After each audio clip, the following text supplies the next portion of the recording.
Hey guys, tonight we begin with the remarkable world of ancient Rome, a civilization that had the free time and confidence to test every substance on Earth to see what would happen. So before you get comfortable, take a moment, like the video and subscribe, but only if you genuinely enjoy what I do here. And let me know in the comments where you're tuning in from and what time it is for you. It's always fascinating to see who's joining us from around the world. Now, dim the lights, maybe turn on a fan for that soft background hum, and let's ease into tonight's journey together. When most people think of ancient Rome, they picture marble statues, stern senators, and philosophers walking around looking deeply disappointed in everyone. What they don't picture is an empire where half the citizens were wandering around the streets slightly buzzed, moderately euphoric, or spiritually convinced they'd just received a private message from Jupiter himself. But that's the version of Rome we're talking about tonight. The Rome that your history teacher absolutely chose violence by ignoring. Because here's the uncomfortable truth. Rome was not a sober empire. Rome was the ancient world's experiment in, what if a superpower also behaved like a wine festival that somehow lasted 8 centuries? Wine wasn't just a drink in Rome. It was hydration, medication, social glue, emotional support, personality enhancement, and, judging by some of their emperors, possibly the foundation of national policy. And let's be honest, most Romans weren't drinking delicate little glasses of it. They were downing amphorae of wine that tasted like raisins, seawater, and decisions they would regret. This wine was also strong. Not a glass with dinner, strong. More, who needs dinner? Strong. And Romans, in their infinite curiosity, kept adding herbs, spices, flowers, resins, and whatever leaf happened to be growing near their feet. Mandrake? Sure. Henbane? Why not? If it made your vision swim slightly or helped you better understand the gods, the Romans considered it fair game. And they didn't stop at wine. Rome traded with everywhere. Greece, Egypt, Persia, meaning every suspicious plant, every mind-bending resin, every questionable herb arrived in Rome, like a gift basket from the universe saying, please use responsibly, which of course they did not. Temples weren't safe either. Priests stood above burning braziers, inhaling fumes like they were trying out for an ancient incense-powered rocket launch. Worshippers walked in for a nice, normal religious ceremony and walked out convinced they'd had a meaningful conversation with a statue. If you ever wondered why Roman religion had so many visions, omens, and divine messages, now you know. The temples were basically hot boxes with better architecture. And yet, Romans acted like all of this was completely normal. Why wouldn't it be? You build roads, aqueducts, and the greatest army in the ancient world. And then you relax by mildly detaching from reality. Balance. Rome wasn't just an empire. It was the ancient world's largest, longest-running, are we sure this is a good idea? Experiment. And remarkably, it worked for them. If you think the Romans drank wine the way we drink wine, let me stop you right there. Roman wine was not a gentle, fruity beverage you sip while pretending to enjoy conversation. Roman wine was a biochemical experiment in a clay jar. It was strong, potent, and often tampered with so aggressively that modern health inspectors would have fainted on the spot. First, understand this. Romans did not drink wine straight. To them, drinking pure wine was barbaric, something only uncivilized foreigners or people with nothing left to lose would do. It was so strong that consuming it without dilution was basically saying, I would like to taste colors today. But watering it down didn't make it safer, because the Romans also loved adding flavor enhancers, which is ancient Roman for plants that should never ever be mixed with alcohol. They added spices like cinnamon and saffron, harmless enough. But then they kept going. They added myrrh. They added pitch. They added resin. They added herbs that ancient medical writers described with charming phrases like induces visions, loosens the mind, and opens the gates of sleep, which is historians speak for this is how you accidentally meet Jupiter. And then there was conditum paradoxum, the surprise wine. The surprise was hallucinations. This concoction mixed wine with honey, pepper, dates, saffron, spices, and sometimes a handful of plants that no one could pronounce, even then. It was the kind of drink that started as a harmless conversation piece and ended with someone loudly insisting they could hear the walls breathing, but Rome didn't stop there. Wealthy Romans competed to produce the strongest, strangest, or most interesting wines. If you wanted to impress dinner guests, you didn't serve good food, that was optional, but you definitely served wine that made them question their existence. Meanwhile, lower-class Romans drank whatever they could afford, which ranged from very cheap wine to wine that had been boiled, diluted, fermented twice, flavored with seawater, or left outside so long it became an entirely new organism. The result? Everyone, rich, poor, senator, slave, philosopher, farmer, existed in a constant state of mild to moderate intoxication. Plato would have passed out. Leibniz would have left the party. The average Roman shrugged and asked for another cup. Because to Romans, wine wasn't just part of life. It was life. It was social glue, medicine, entertainment, stress relief, and occasionally a portal to the divine. Rome didn't run on discipline. Rome ran on wine so strong it could probably power a small engine. If you ever wondered what the Roman equivalent of a home medicine cabinet looked like, imagine something between a witch's pantry and a low-budget apothecary run by someone who clearly should not have been left unsupervised. Romans didn't keep simple painkillers on hand. No, they stocked plants that could either heal you, knock you out, or make you believe you'd ascended to a higher plane of existence. Sometimes all three at once. Let's start with henbane, a plant so potent that modern toxicologists look at it and say, please don't. Romans, however, said, perfect for wine. Henbane caused hallucinations, dizziness, strange dreams, and, if you took too much, a brief intermission from reality. It was used in love potions, sleep aids, and occasionally to make boring dinner parties feel less boring, because what improves social gatherings more than everyone collectively seeing things that aren't there? Then we have mandrake, the superstar of ancient psychoactive plants. Mandrake root contains alkaloids that cause vivid visions, numbness, and deep sleep. It was so powerful that writers warned people to tie a dog to the root and let the dog pull it out, because apparently the safest approach was to risk the dog instead of yourself.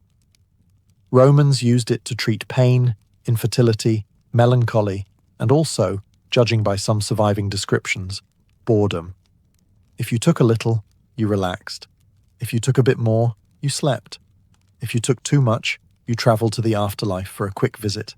And then there was opium, the Roman cure-all. Got pain? Opium. Trouble sleeping?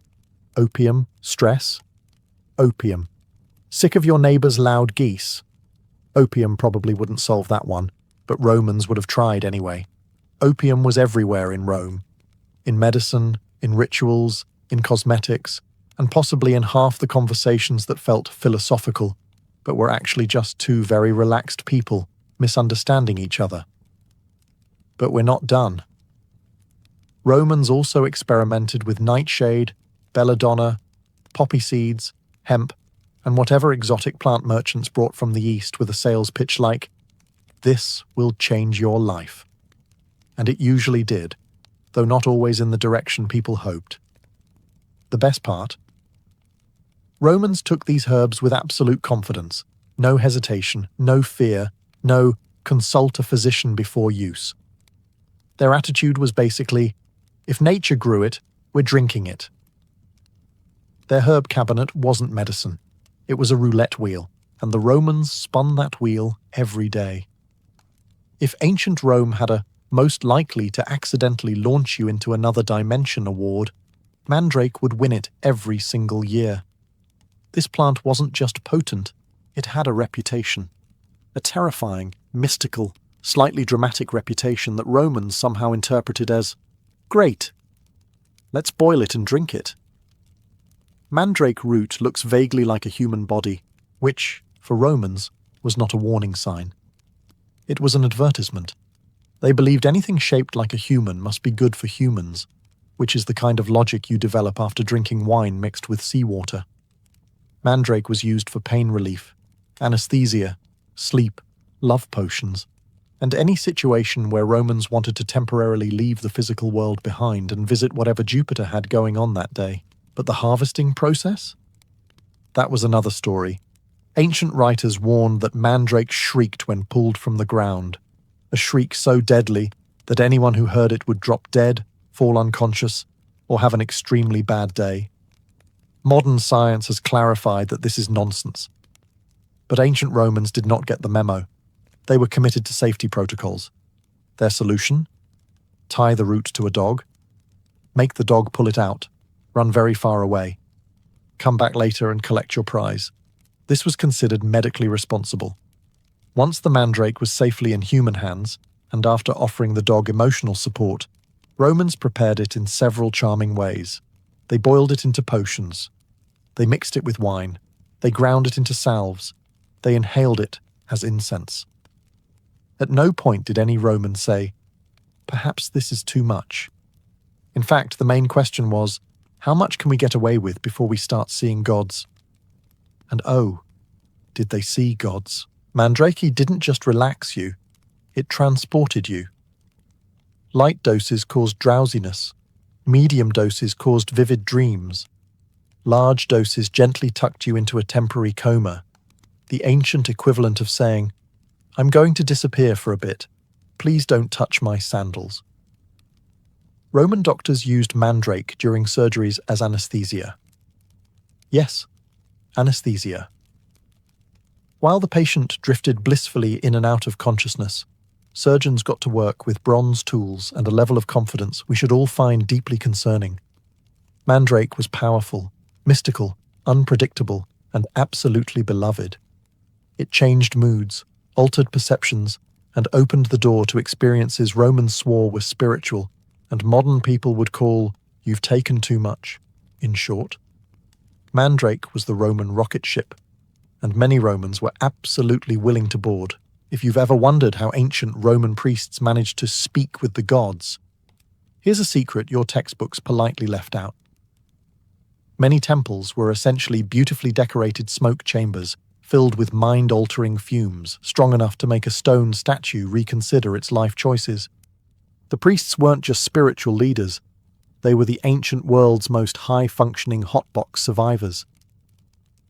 Let's start with the temples themselves. Some were built over natural vents where gases seeped from underground. To a Roman, this meant divine presence. To a modern geologist, it means, do not inhale that. But inhale it they did, joyfully, reverently, and often while chanting hymns that probably sounded extra intense when the walls started to shimmer. Priests stood right above these vents, robes billowing in warm vapors that contained methane, ethylene, and other gases that give the human brain the gentle nudge needed to start seeing things that are absolutely not there. And because ancient people interpreted everything as divine symbolism, nobody stopped to ask whether the gods were speaking, or the fumes were. But even temples without natural gases weren't safe. Romans burned incense mixes that would terrify a modern health professional. These blends weren't just sweet-smelling resins like frankincense. They often included herbs with vision-enhancing properties, which is a very polite way of saying, "Congratulations, you're about to meet the gods, whether you like it or not." Take henbane, for example. Tossing it into a brazier didn't just make the room smell interesting. It made it alive. Worshippers described seeing floating lights, gods appearing in smoke, and hearing messages on the wind. Meanwhile, the priest, inhaling twice as much, probably had to grip the altar to avoid greeting Jupiter personally. And then there was the famed Oracle of Delphi, which the Romans later absorbed. Pilgrims travelled across continents to hear a priestess mutter cryptic prophecies while seated above a volcanic vent, releasing sweet-tasting psychoactive gases. People assumed she was divinely inspired. She was inspired, all right, just not by anything on Olympus. But the Romans didn't see any of this as questionable. It was tradition, revelation, a normal Saturday. Still, you have to admire them. They built marble temples, set the stage with incense, added a generous amount of mind-altering vapor, and called it religion. And in fairness, it worked. People left feeling enlightened, transformed, and occasionally confused about whether their vision was spiritual or just the fumes doing their job. In ancient Rome, spirituality wasn't just believed, it was inhaled. If you think modern parties get out of hand, allow me to gently escort you to ancient Rome's Dionysian and Bacchic festivals, where sobriety was not just uncommon, it was aggressively discouraged. These weren't celebrations, they were immersive, full-body spiritual raves powered by wine, music, chanting, questionable herbs, and an atmosphere that said, "The gods can judge us later." The Romans inherited these rituals from the Greeks, who worshipped Dionysus, the god of wine, ecstasy, and doing things you absolutely cannot explain to your neighbours the next morning. Rome renamed him Bacchus and said, "Perfect, let's make the parties louder." These festivals were designed to dissolve inhibitions, erase social status, and free participants from the crushing weight of Roman society, which, to be fair, involved taxes, war, political betrayal, and togas held together by hope. After months of disciplined Roman life, people didn't just want a break, they wanted divine chaos. And the ingredients? Oh, they were generous. Wine flowed like a river with boundary issues. Not casual sipping wine. We're talking the kind of wine that had been boiled, spiced, and enhanced with herbs chosen specifically for their mind-opening properties. Priests blessed it, musicians encouraged it. Philosophers probably pretended they were above it, until the third cup. But wine wasn't the only thing in play. Some rituals included psychoactive leaves, inhaled fumes, and incense mixtures, whose recipes remained suspiciously vague in surviving texts. Scholars love to say things like, participants entered altered states, which is the academic way of admitting that ancient Romans were vibing with the universe. There were drums, flutes, chanting, ecstatic dancing, and entire crowds moving in rhythmic waves under torchlight. At the peak of the night, participants claimed to feel Bacchus entering their bodies, guiding their movements, loosening their minds, and occasionally convincing them they were vines gently swaying in the wind. Meanwhile, a sober observer, if such a creature existed, probably looked on and thought, "This is why Rome needs curfews." These festivals blurred the line between religion and recreation. People attended to experience freedom, unity, spiritual release, and the kind of emotional catharsis that comes only from singing loudly while not entirely sure where the ground is. The Roman Senate eventually tried to ban or regulate these rituals because they were too wild, which is an impressive statement coming from a government that casually hosted public executions as entertainment. But bans couldn't kill Bacchus. People wanted transcendence, liberation, and a night off from reality, and Bacchic rituals delivered. Rome had legions, laws, and discipline, but it also had parties powerful enough to make the gods blush. If you thought Rome's public festivals were wild, wait until you hear about the private ones. Secret societies, nighttime ceremonies, ritual potions with ingredients politely described by historians as pharmacologically interesting. Welcome to the mystery cults, Rome's VIP lounges of spiritual transformation, where the dress code was robes and the guest list required secrecy, devotion, and occasionally a tolerance for altered states of consciousness. Mystery cults weren't fringe groups. They were incredibly popular among Romans who wanted a deeper, more emotional connection with the divine, something beyond the typical Roman sacrifice and go home routine. People sought meaning, comfort, transcendence, and apparently hallucinogenic beverages. The most famous of these groups was tied to the Eleusinian Mysteries, originally Greek but extremely fashionable among upper-class Romans. The centerpiece of the ritual was the kykeon, a sacred drink whose recipe was vague, suspiciously vague.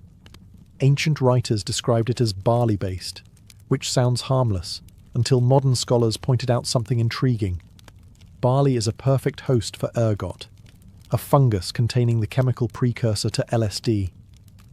Yes, the potion might have been accidentally on purpose psychedelic. Pilgrims drank it after days of fasting, chanting, and sensory overload. The combination was basically a spiritual catapult. Participants spent the night in a dark temple undergoing visions described as life-changing, soul-purifying, and beyond human explanation, which is ancient Greek for "I'm having a moment." Rome also hosted the Orphic Mysteries, which offered salvation, reincarnation, purification, and, depending on the recipe, a mild to moderate dissociation from the physical world. Their rituals involved torches, music, ecstatic movement, and secret hymns that made people feel like they were drifting between realms. And then, there were the Isis Mysteries, imported from Egypt. These ceremonies featured incense thick enough to qualify as fog, rhythmic chanting, and music that vibrated through the floor. Initiates described meeting the goddess Isis in visions. Modern historians gently suggest they might have been meeting a combination of incense fumes, exhaustion, and whatever herbs snuck their way into the ritual wine. All mystery cults shared a key ingredient: experience. They weren't passive, polite temple visits. They were immersive journeys meant to break ordinary consciousness and rebuild it with divine meaning.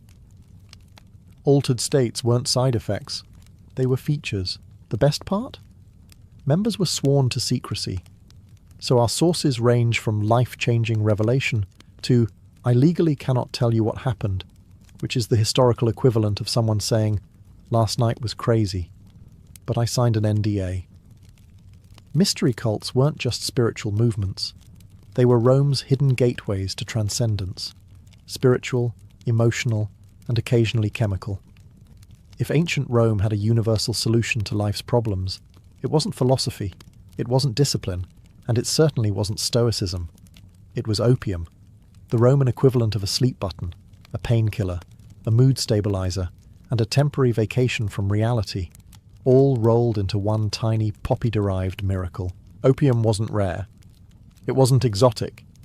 It wasn't hidden behind temple doors or guarded by priests with torches. It was normal. Almost disturbingly normal.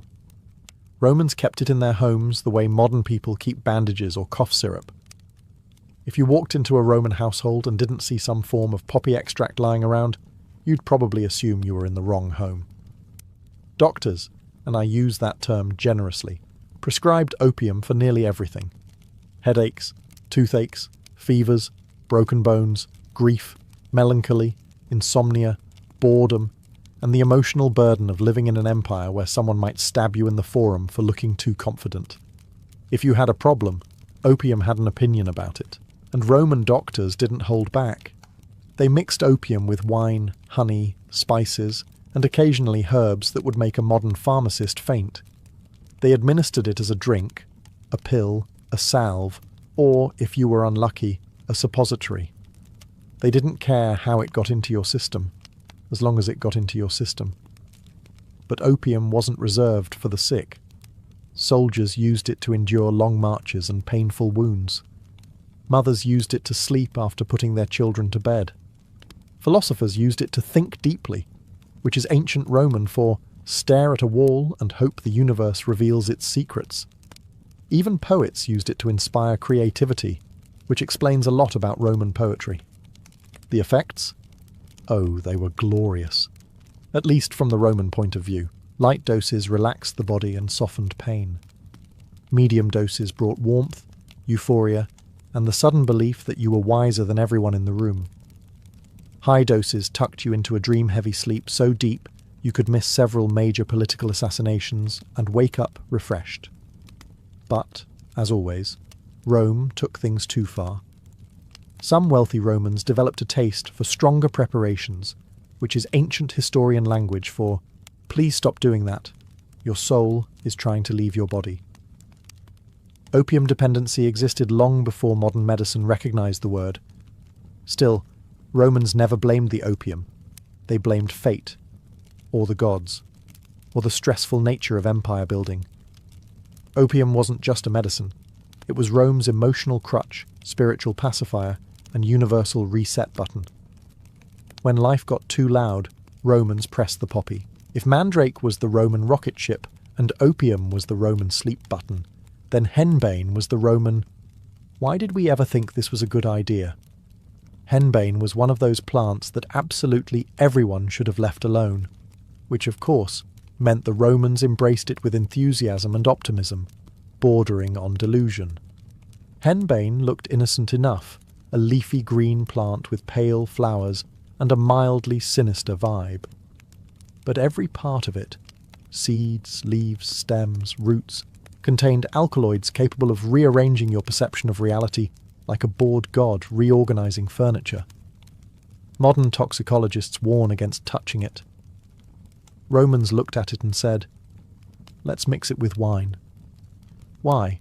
Because it made people feel relaxed, euphoric, dreamy, and occasionally convinced that they were floating 3 inches above the ground. Henbane didn't create gentle visions. It created hallucinogenic chaos, the kind where someone might spend half an hour having a polite conversation with a clay statue. Romans used henbane in 3 main ways. As a sedative. Doctors gave it to people who were anxious, sleepless, or frankly, too loud. A cup of henbane wine would quiet anyone, sometimes a little too well, requiring relatives to nudge the sleeper periodically to confirm they were still among the living, as a recreational enhancer. Some Romans enjoyed small doses before parties, claiming it helped them relax. Relax, in this case, meaning stare at a wall and whisper secrets to it. As a medicinal ingredient in eye drops, yes, eye drops. Rome truly did not fear consequences. What made henbane especially dangerous was its inconsistency. 2 leaves might make you pleasantly drowsy. 3 could send you into a philosophical debate with a passing cloud. 4 might briefly transport you to the afterlife for a quick tour. Roman medical texts included helpful warnings like, "Do not exceed the appropriate dose," without specifying what the appropriate dose actually was. And yet, Romans kept using it. Even Roman soldiers carried henbane mixtures, not for bravery, but for pain relief. Nothing says centurion morale like a legion marching across Gaul with half the troops quietly hallucinating friendlier landscapes. Henbane didn't discriminate either. Rich, poor, free, enslaved, anyone could take too much and suddenly find themselves spiritually communing with a candle. But Rome never blamed the plant. Rome blamed human error, fate, or bad luck. Henbane is safe, they'd say, as long as you're careful.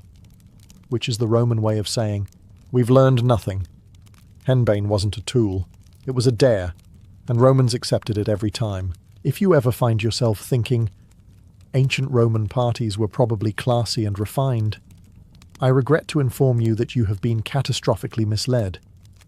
Yes, there were marble dining couches, golden cups, musicians, and servants carrying trays of delicacies. But beneath all that elegance was something far less refined.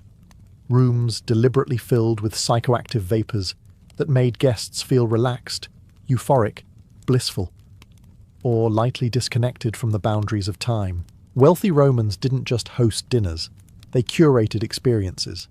And nothing said elite gathering like heating scented oils over bronze burners until the room filled with perfumed clouds thick enough to qualify as weather. Some of these oils contained rose, cinnamon, myrrh, or cardamom. Lovely, harmless, respectable ingredients. Others contained plants that ancient writers described with charming phrases like induces forgetfulness, loosens the limbs, or promotes visions, which is historian language for please ventilate your home. Guests reclined on cushioned couches as attendants warmed braziers, poured aromatic oils over glowing coals, and let sweet smoke drift lazily across the room. The wealthy called this elite relaxation. A modern fire safety inspector would call it a series of poor decisions. Some hosts preferred kaifi, an Egyptian incense blend containing raisins, honey, wine, herbs, and, depending on the recipe, ingredients with mild narcotic effects. Others imported exotic resins from Arabia that produced a gentle floating sensation when inhaled in closed spaces. There were even accounts of Romans mixing hallucinogenic herbs into their burners, creating a fragrant haze that made guests feel philosophical, emotional, and extremely interested in the ceiling. And then there were the steam rooms, because of course Rome had steam rooms. Wealthy bathhouses vaporized oils and herbs for health benefits. But let's be honest, if you sit in a sealed stone chamber filled with steaming psychoactive botanicals for long enough, you're not just getting healthier, you're getting transported. These fumigated environments weren't accidental. Hosts calibrated them carefully. Enough aroma to impress, enough warmth to relax, enough mystery to spark wild dinner conversations. A slightly disoriented guest was considered a compliment. If someone lost track of what century it was, even better. That meant the party was a success. Imagine reclining beside flickering lamps, the air heavy with scented smoke, wine in hand, surrounded by half-drunk philosophers arguing about the stars while everyone slowly drifts into an incense-fueled dream state. That wasn't an unusual Roman evening. That was Tuesday. Fumigation wasn't decoration. It was entertainment, invisible, fragrant, and occasionally strong enough to make guests question whether the floor was moving. If you ever feel concerned about modern medicine, just remember, at least your doctor isn't a Roman. Ancient Roman physicians practiced a special blend of creativity, confidence, and catastrophic guesswork that somehow passed as science for centuries. And when it came to mind-altering substances, Roman doctors didn't just prescribe them, they celebrated them. Their medical motto might as well have been, "If it grows and doesn't immediately kill you, it's medicinal." Let's start with the basics. Romans believed that nearly every ailment, physical, emotional, existential, could be solved by combining wine with whatever plant happened to be nearby. Fever, wine with poppy extract; insomnia, wine with mandrake; toothache, wine with henbane; stress from political chaos, food shortages, or unpredictable emperors, wine with more wine. Roman medical texts casually describe these mixtures as soothing, relaxing, or helpful for clearing the mind, which is suspiciously poetic language for substances that had people temporarily forgetting their own names. And Roman doctors gave these treatments with the serenity of someone who had never once questioned their life choices.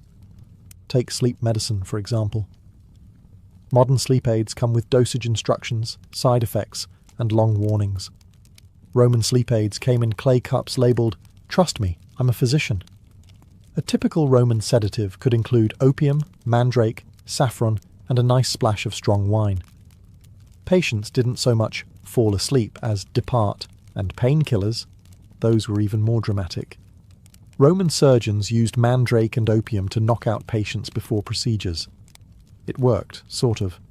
The patient would be unconscious, but also potentially having vivid visions of the underworld while surgeons casually operated with bronze tools and reassuring comments like, "Try to lie still."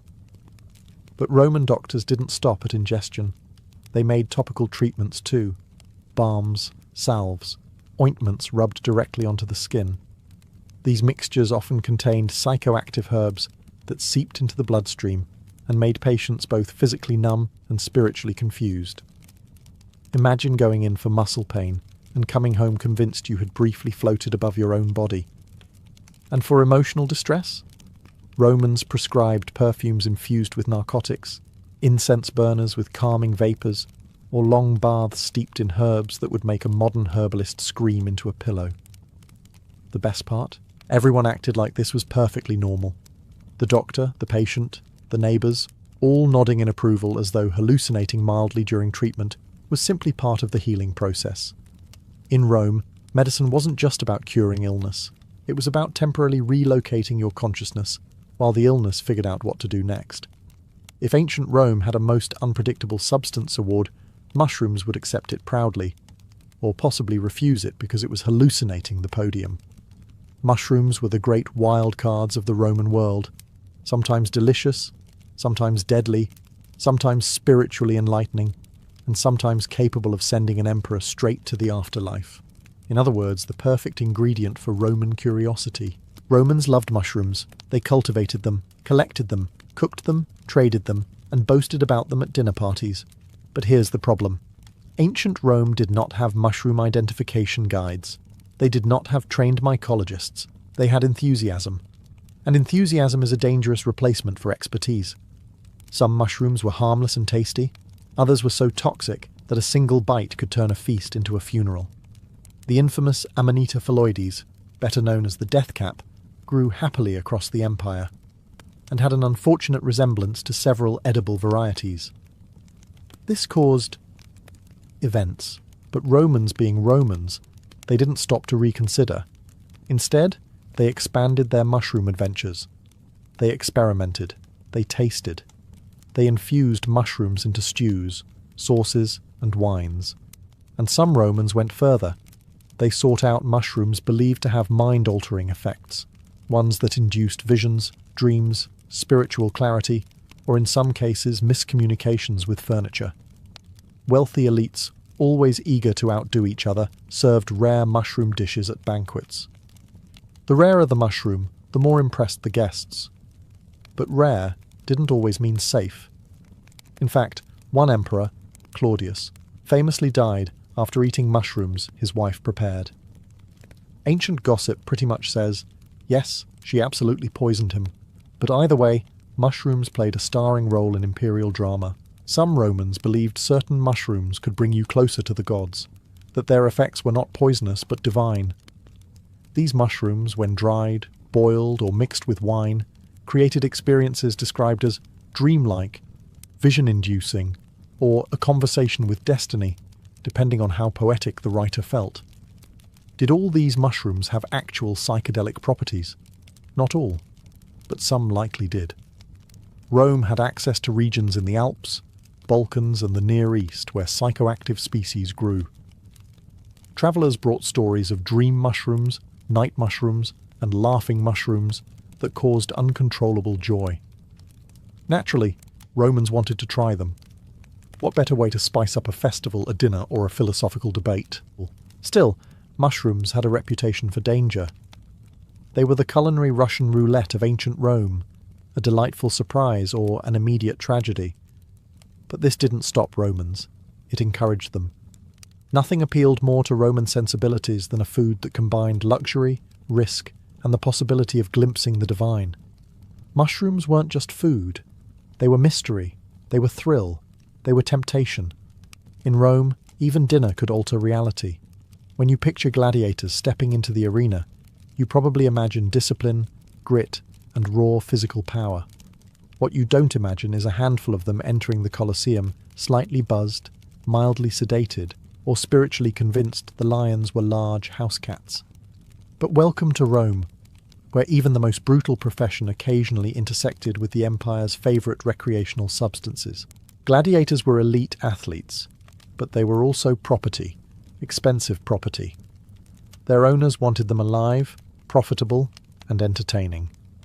So before fights, some gladiators received herbal mixtures designed to enhance performance.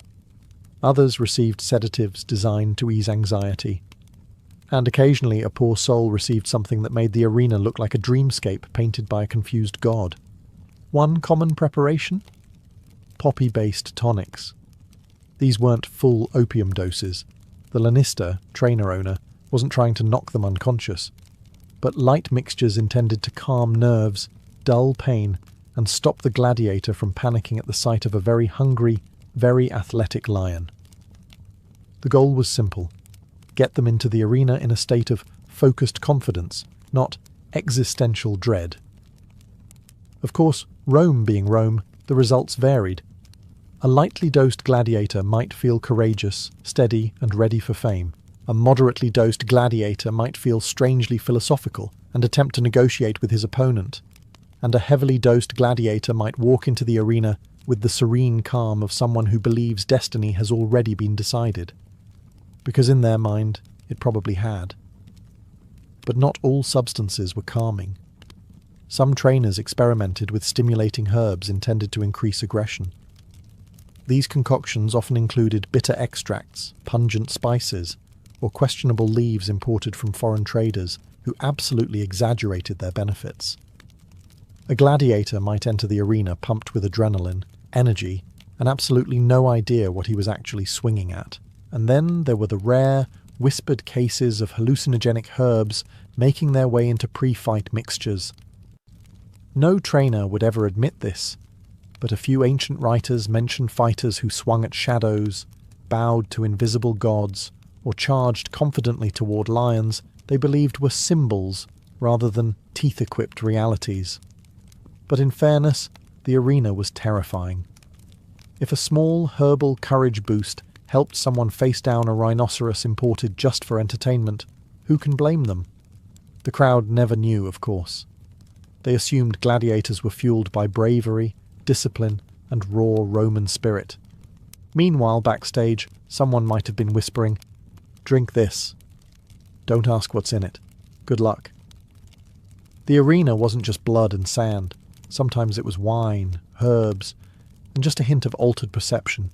If ordinary Romans experimented with herbs and intoxicating fumes, then the emperors, with unlimited wealth, unlimited ego, and absolutely no adult supervision, took things to an entirely different level. Being emperor meant you had access to the best wines, the rarest plants, and a palace staff whose full-time job was to nod politely when you asked for a beverage that would make a philosopher cry. Let's start with Caligula, a man who lived his life like a dare.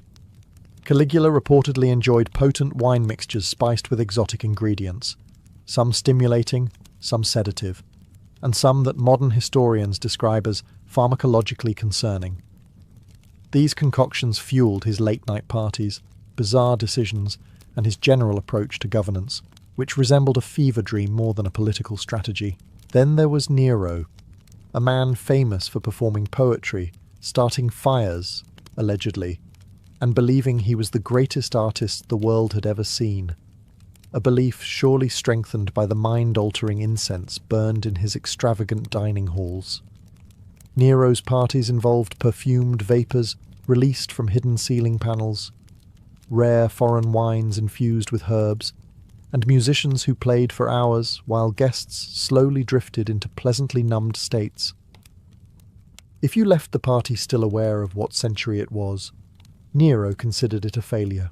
But no emperor embraced chemical curiosity like Hadrian, who travelled the empire collecting strange plants the way other rulers collected taxes. He consulted healers, magicians, and herbalists from distant provinces, each offering extracts, potions, and brews of insight. Some were mild relaxants. Others were, according to surviving notes, capable of inducing dreams of remarkable clarity, which is ancient world code for "you are about to meet your spirit animal." Even emperors with calmer reputations weren't immune. Marcus Aurelius, the Stoic philosopher-emperor, relied heavily on theriac, a potent herbal compound containing opium. He took it for pain relief, though it surely didn't hurt that it also helped him tolerate the Roman Senate, which was enough to drive any sober man to spiritual reconsideration. And then we have the imperial physicians. These weren't conservative practitioners. They encouraged emperors to try rare roots, enchanted herbs, and imported powders from Arabia, Persia, and India. Every new plant was a possibility, a miracle, a danger, a conversation starter. The result? The emperors of Rome lived in a surreal cocktail of stress, power, creativity, paranoia, and occasionally, whatever potion their physician brewed that morning. When you rule the largest empire on earth, reality can feel heavy, and Roman emperors, being human, occasionally chose to lighten it with substances strong enough to make the gods raise an eyebrow. After wandering through Rome's vineyards, temples, bathhouses, apothecaries, and occasionally questionable kitchens, one thing becomes absolutely clear. The ancient Romans were not merely curious about altered states. They treated them like a national pastime.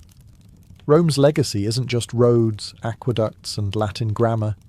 It's also a surprisingly long list of substances, rituals, fumes, brews, potions, and plants that collectively scream, "This empire stayed busy."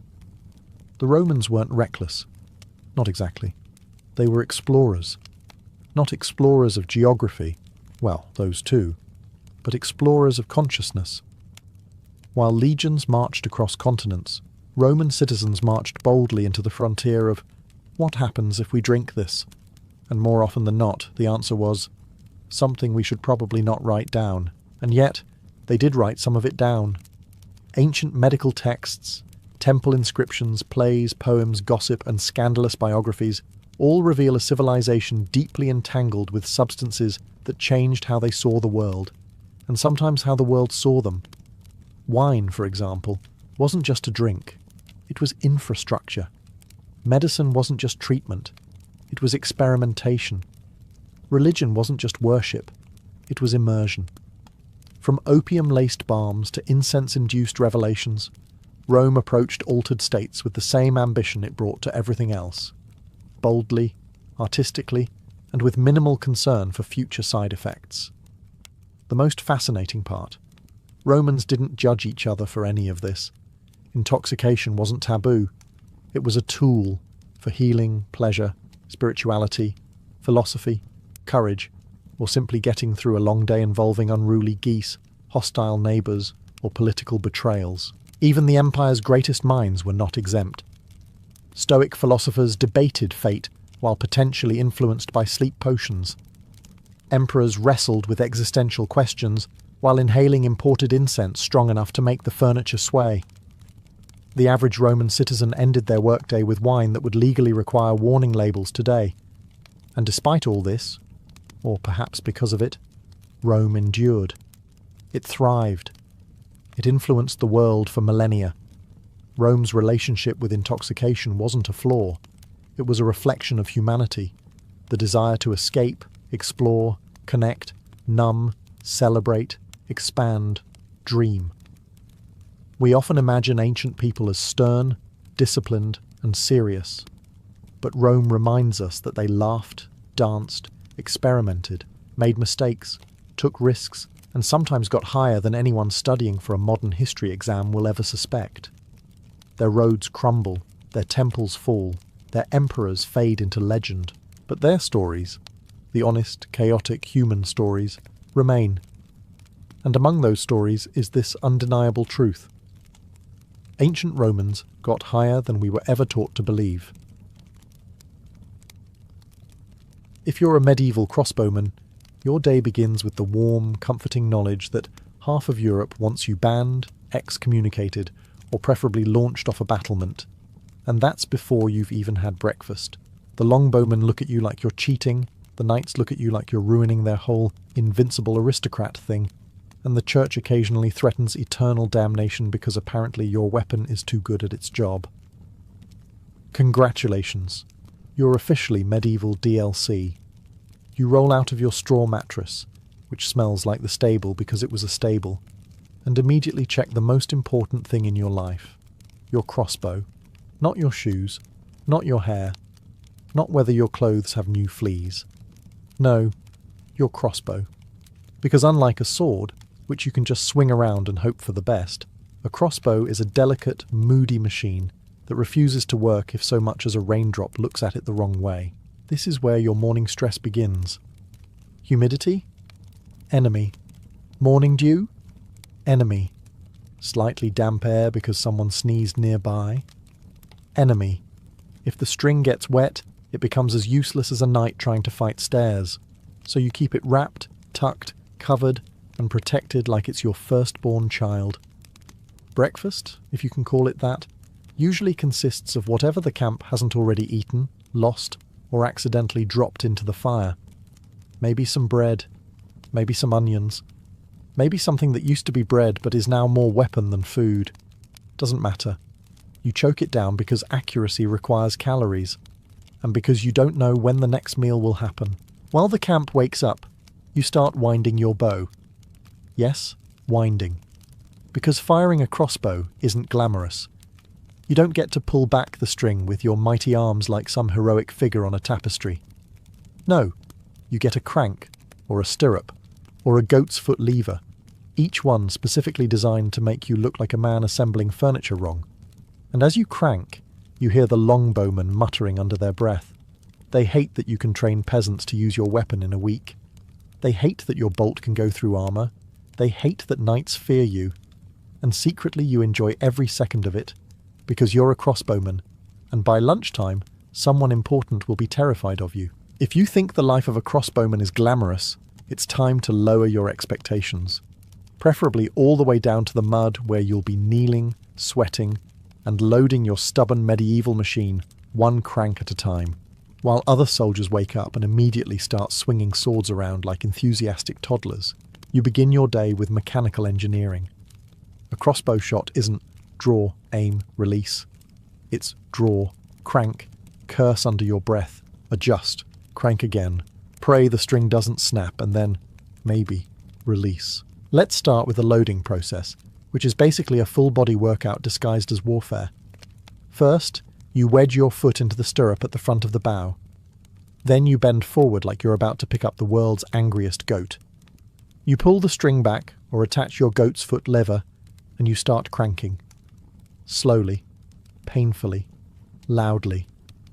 Every enemy within a mile now knows you're here, but that's fine because they're all terrified of the bolt that comes after the embarrassing part.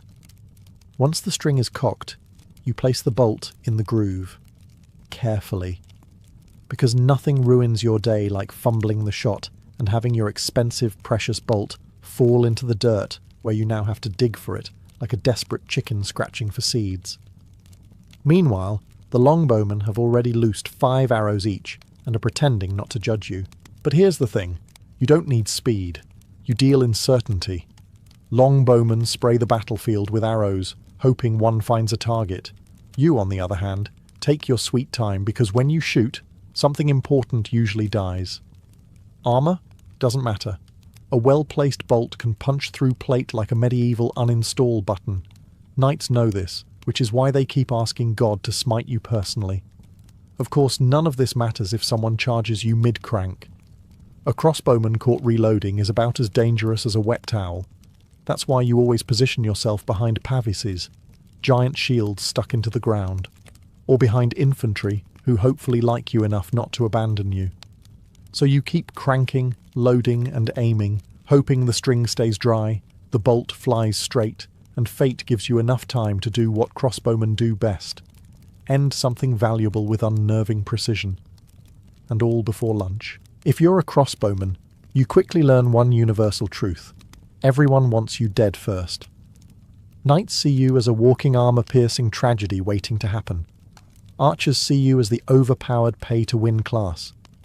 Even your own side looks at you funny, because they know if the enemy has crossbowmen too, you're about to reenact the world's slowest duel. This is why pavises, giant shields planted into the ground, become your best friends, emotional support companions, and sometimes your only reason for surviving past breakfast. They're huge, heavy, awkward, and about as portable as a barn door, but they keep you alive. You and the pavisier, the poor soul whose job is carrying it, form a sacred duo. The shooter and the shield man. A medieval buddy cop film, except nobody's witty and everyone smells like smoke and damp wool. Here's how it works. You crouch behind the pavies like a gremlin, hiding from daylight, while your partner holds it steady against incoming arrows. You then begin the long, humiliating process of loading the crossbow. The pavisier gets the pleasure of hearing every crank, grunt, and muttered insult as you wind the mechanism. And when you're finally ready to shoot, you pop out from behind cover, unleash a bolt that ruins someone's entire lineage, and dive back behind the shield, hoping your armor is still intact. Coordination between you and your pavisier is everything.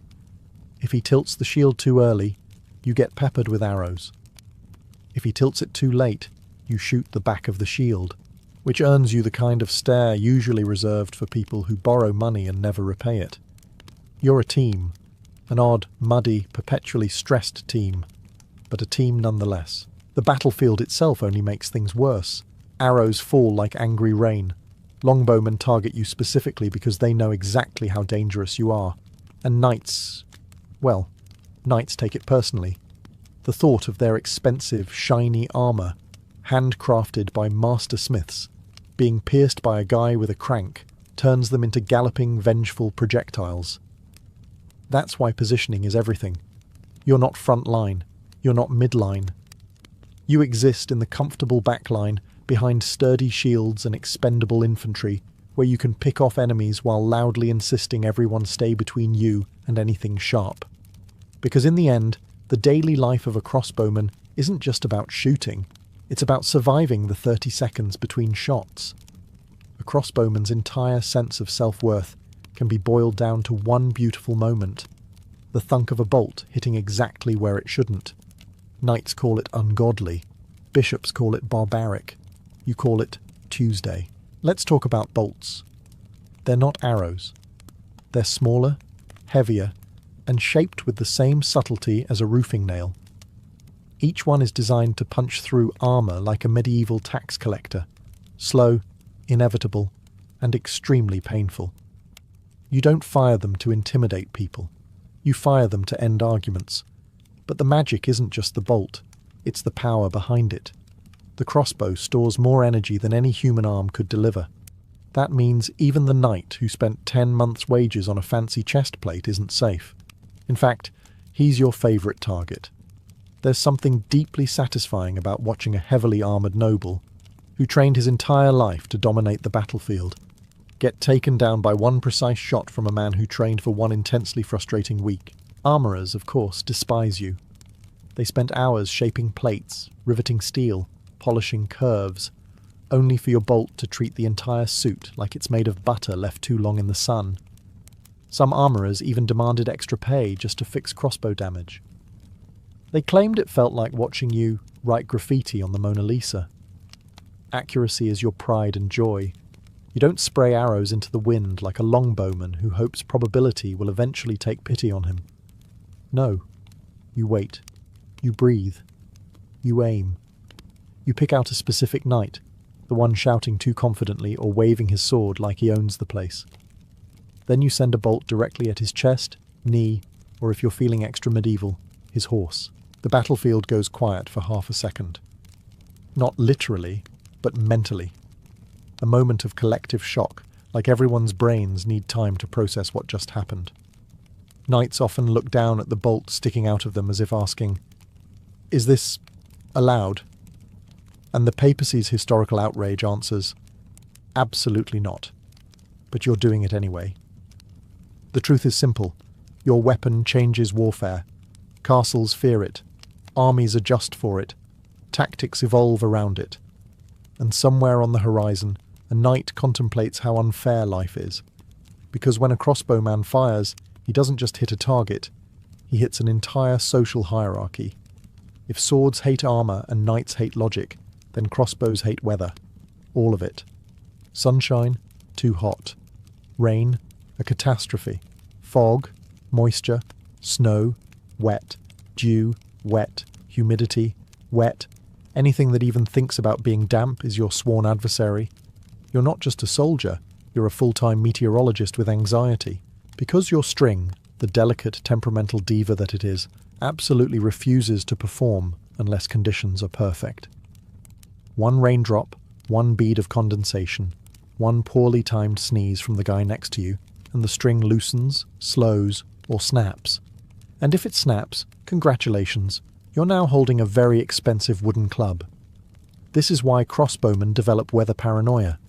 You see a single cloud drifting lazily across the sky, and immediately start wrapping your weapon like a mother shielding her newborn. Everyone else thinks it's a perfectly normal morning. You look at the horizon like doom approaches. Rain is the worst. Not because you'll melt, though given medieval hygiene, many crossbowmen probably smelled like they were already half melted, but because rain turns your job into a tragic theatre production. You try to keep your crossbow dry by tucking it under your cloak, which makes you look like a medieval man desperately hiding a forbidden pet. Meanwhile, longbowmen are out there firing through the weather like woodland psychopaths, soaking wet but annoyingly functional. Then there's mud. Mud gets everywhere.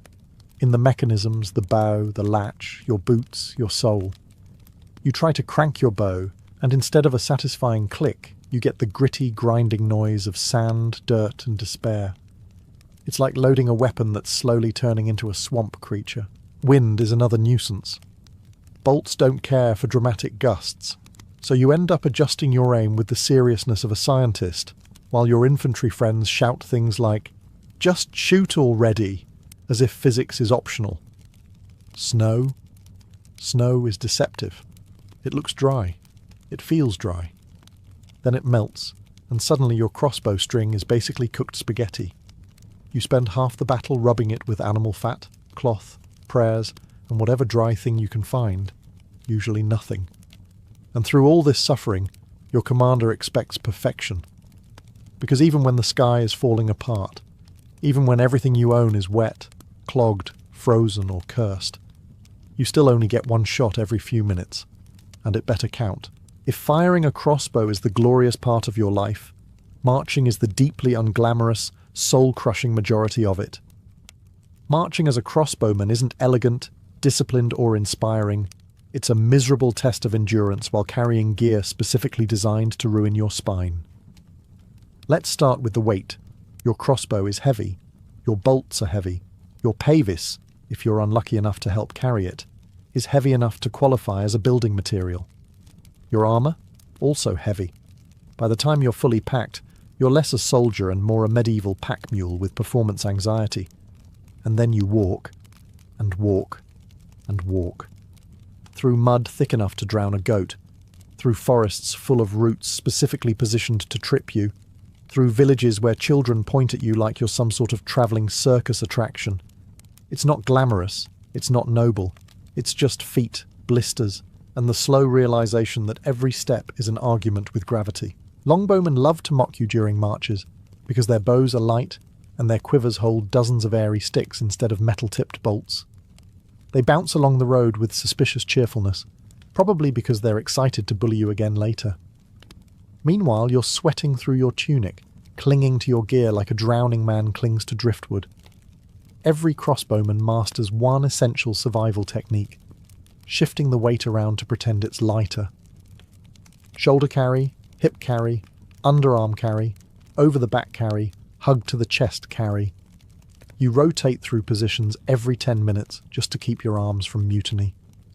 No matter how you hold it, something hurts. Then there's the logistical nightmare of marching with a weapon that absolutely cannot get wet. Clouds form. You panic. Drizzle starts. You panic harder.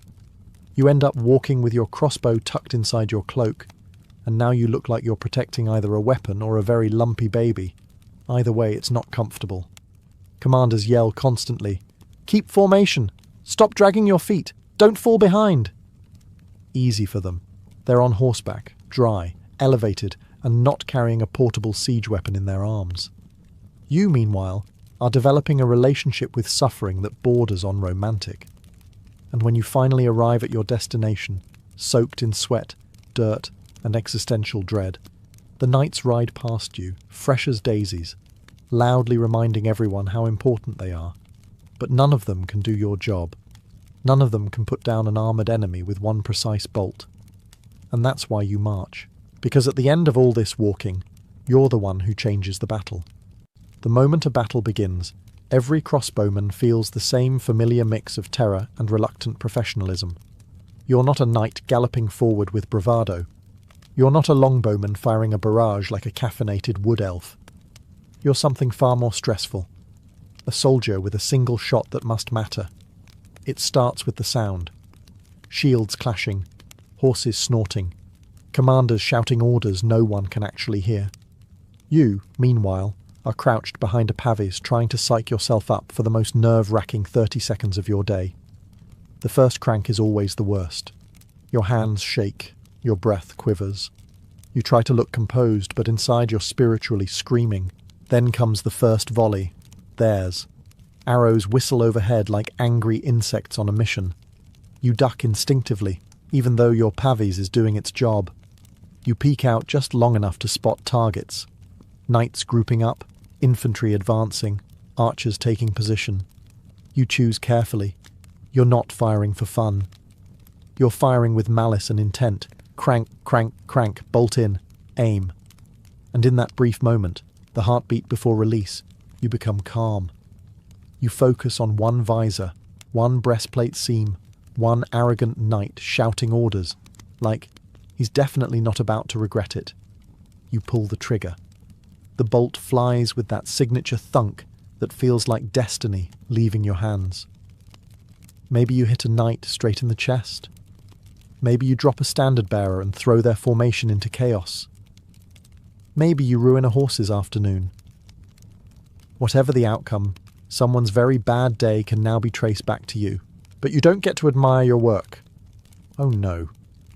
You drop back behind the shield and begin the painfully slow reload while the entire universe attempts to kill you. Knights charge. Infantry shout. Arrows rain. And you're busy winding a crank like you're assembling a piece of furniture nobody asked for. Sometimes the enemy realizes what you are and targets you specifically. Crossbowmen are high-priority threats, which is flattering in a terrifying sort of way. It means you did your job right. It also means you now need to reload faster than your fingers are emotionally prepared for. And so the cycle continues. Shoot, hide, crank, sweat, repeat. Battle is chaos for everyone else. For a crossbowman, it's a sequence of carefully timed panic attacks punctuated by moments of deadly accuracy. And the most stressful thing is knowing your next shot always needs to be even better than your last. If you ever want to understand pure medieval fear, stand on a battlefield as a crossbowman and watch a formation of armoured knights turn their horses toward you. You can practically hear their thoughts from across the field.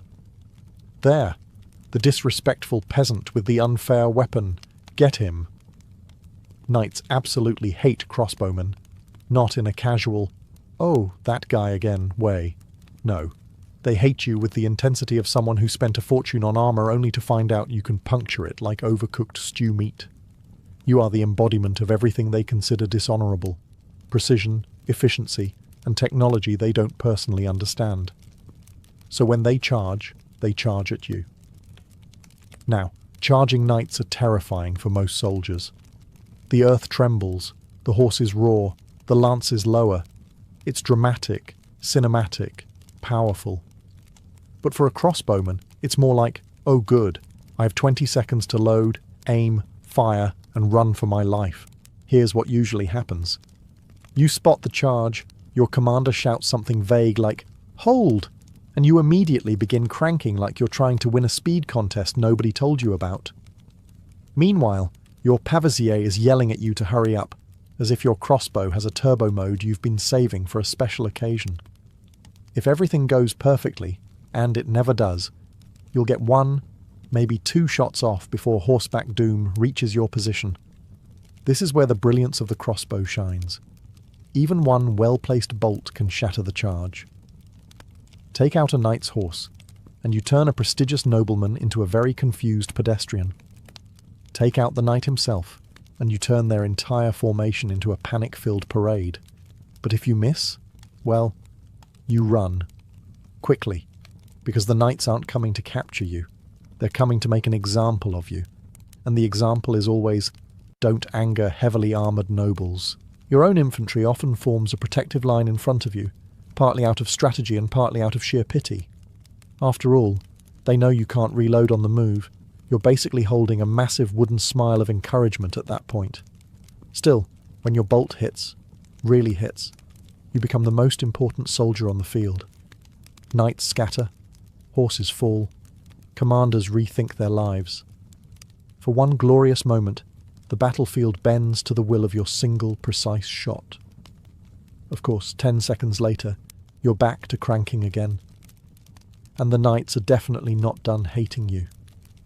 When the battle finally ends, and assuming you haven't been trampled, skewered, or dramatically shouted at by a dying knight, you enter the second most exhausting part of your job, the aftermath.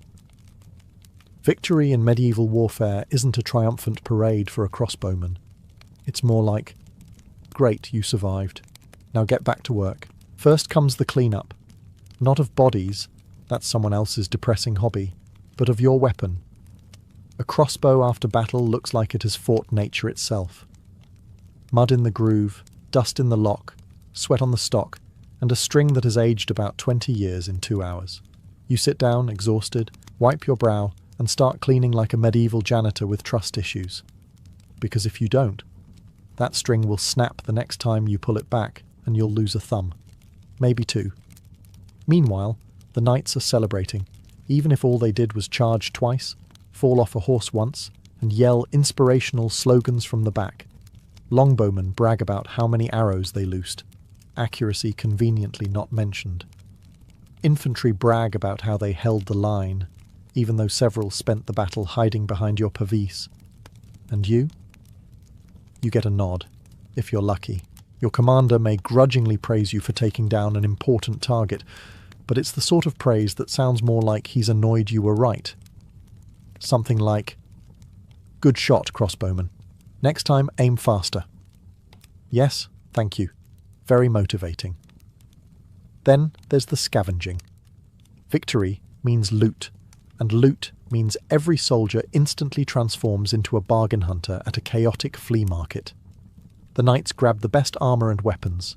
The infantry grab useful odds and ends. The longbowmen hunt for arrows to reuse. You?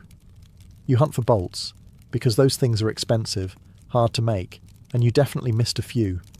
So now you're crawling around in the dirt looking for small metal objects while everyone else celebrates like it's harvest festival. Food is next. A victory meal usually consists of the same stale bread and questionable stew you had before the battle, just slightly warmer and with more shouting. But somehow it tastes better because you're still alive. At sunset, when the shouting dies down, you sit with your crossbow beside you like an old friend. You survived another day, another battle, another round of cranking, aiming and dodging anything with hooves.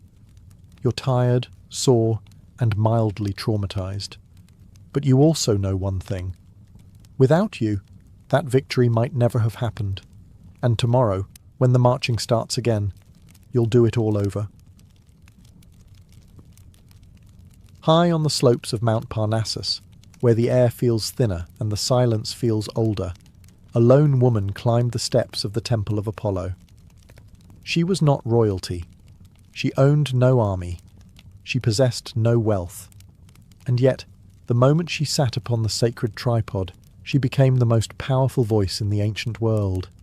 This woman was the Pythia, the oracle of Delphi, feared, revered, and whispered about from the rocky islands of the Aegean to the courts of distant kings. The sanctuary itself felt like a place where reality bent. Laurel leaves crackled in the fires, filling the chamber with their sweet, sharp scent. Bowls of burning incense released slow, rolling waves of smoke. The stone walls were carved with maxims. Know thyself, nothing in excess, give a pledge and ruin is near. Every traveller entering the temple felt watched, not by the priests, but by something older and unseen. The Pythia prepared in ritual silence. She bathed in the Castalian spring, chewed fresh laurel leaves, and drank from the Cassotis waters believed to carry Apollo's divine essence.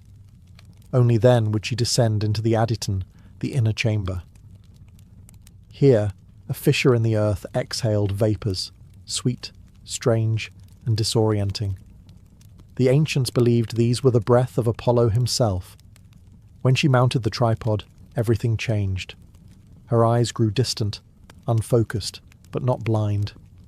Her breath deepened. Her body swayed.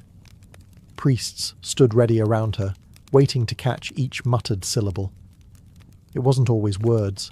Sometimes she whispered. Sometimes she cried out. Sometimes she sank into a trance so deep she seemed suspended between worlds. Whatever sounds escaped her lips, the priests interpreted as a message from Apollo. Supplicants, kings, generals, desperate fathers, ambitious tyrants, waited outside for her prophecy. And they waited with fear, not excitement. Because the Pythia didn't flatter.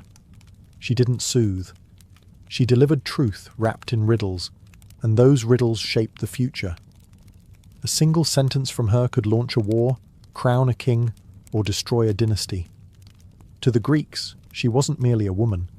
She was Apollo's chosen mouthpiece, the bridge between mortals and a god who rarely spoke directly. And as she inhaled the temple's swirling vapours, and let her voice blur into something no longer fully human, the world outside held its breath. Because when the Pythia spoke, fate itself listened. No one simply walked in to consult the oracle of Delphi.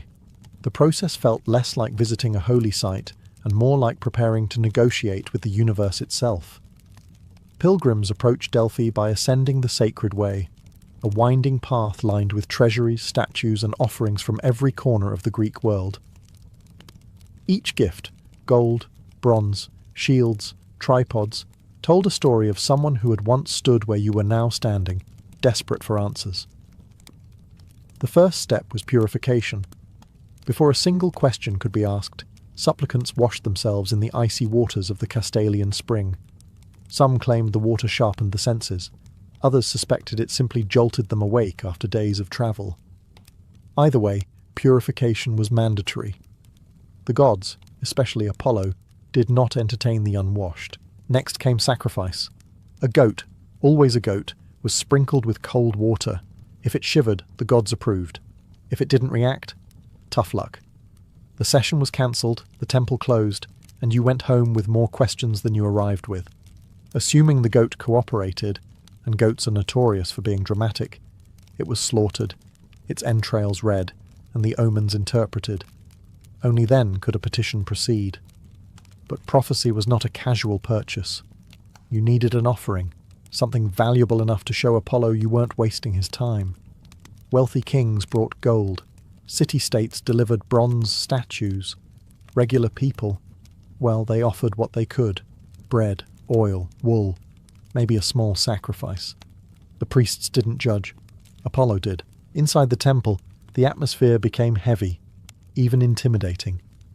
The priests of Delphi, who managed the oracle's operations, took your name, your origin, your question, and your offering.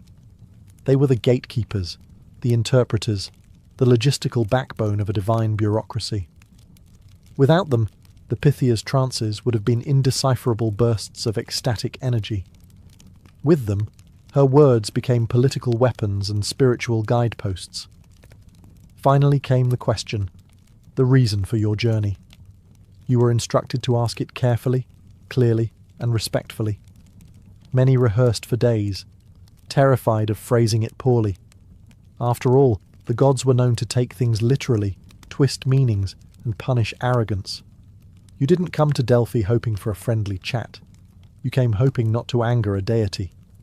And then, when all was ready, when the sacrifices burned, the incense curled upward, and the laurel branches rustled, you were led toward the Adyton. The Pythia waited.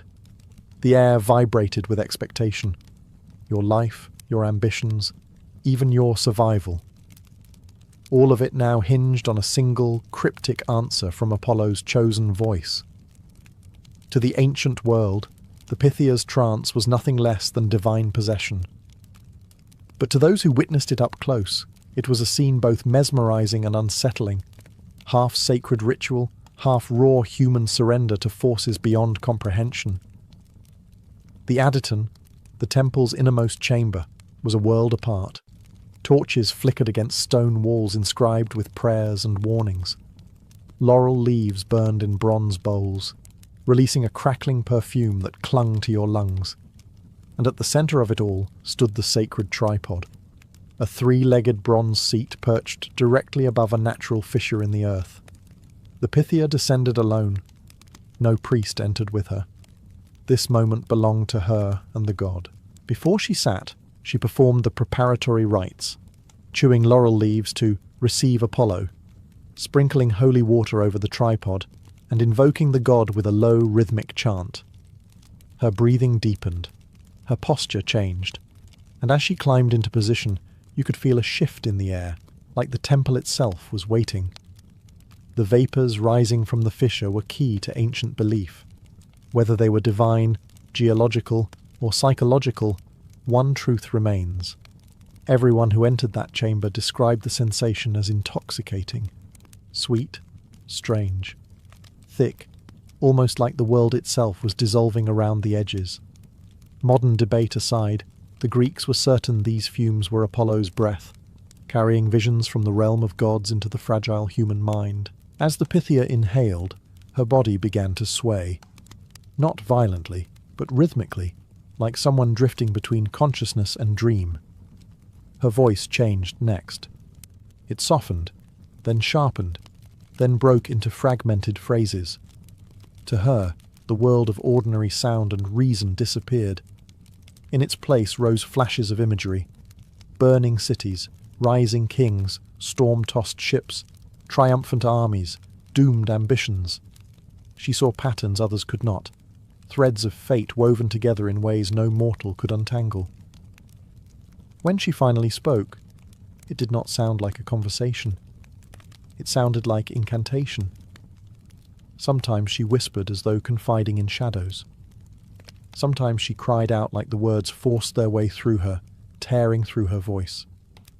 Priests waited just beyond the chamber, listening through the doorway, catching every syllable and mapping it into structured prophecy. To witnesses, it looked like madness. To believers, it was communion. To the Greeks, this was the exact moment Apollo entered the world. Not with lightning or miracles, but through the trembling voice of one mortal woman seated on a tripod above the earth's breath. And what she said next could reshape history. When the Pythia spoke, her voice travelled far beyond the stone walls of the temple. Her prophecies didn't just answer questions. They shaped the ambitions of kings, redirected armies, and rewrote the political map of the ancient world. Leaders who commanded thousands bowed before a single woman seated on a tripod. Because everyone understood one thing: Apollo did not lie. But he also did not make anything easy.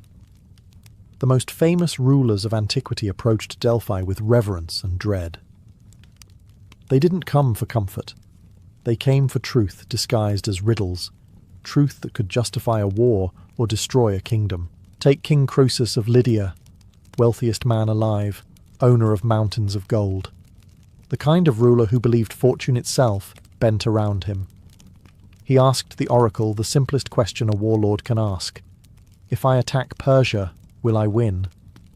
The Pythia answered, "If you cross the Halys River, you will destroy a great empire." Croesus took it as a green light.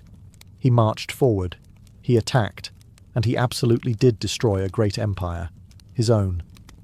The Pythia wasn't wrong. He just assumed the universe liked him more than it did. Xerxes of Persia, preparing his vast invasion of Greece, also sent envoys to Delphi. He expected fear, submission, perhaps even flattery. Instead, the Pythia issued warnings so dire that even the Persians hesitated. She spoke of cities burning, gods turning their backs, and divine wrath falling like a storm. Xerxes pressed on anyway, because arrogance is a powerful antidote to wisdom. But Delphi's words haunted the campaign, especially as Greek resistance stiffened in ways he never predicted. Even the great city-states treated her pronouncements as strategic assets.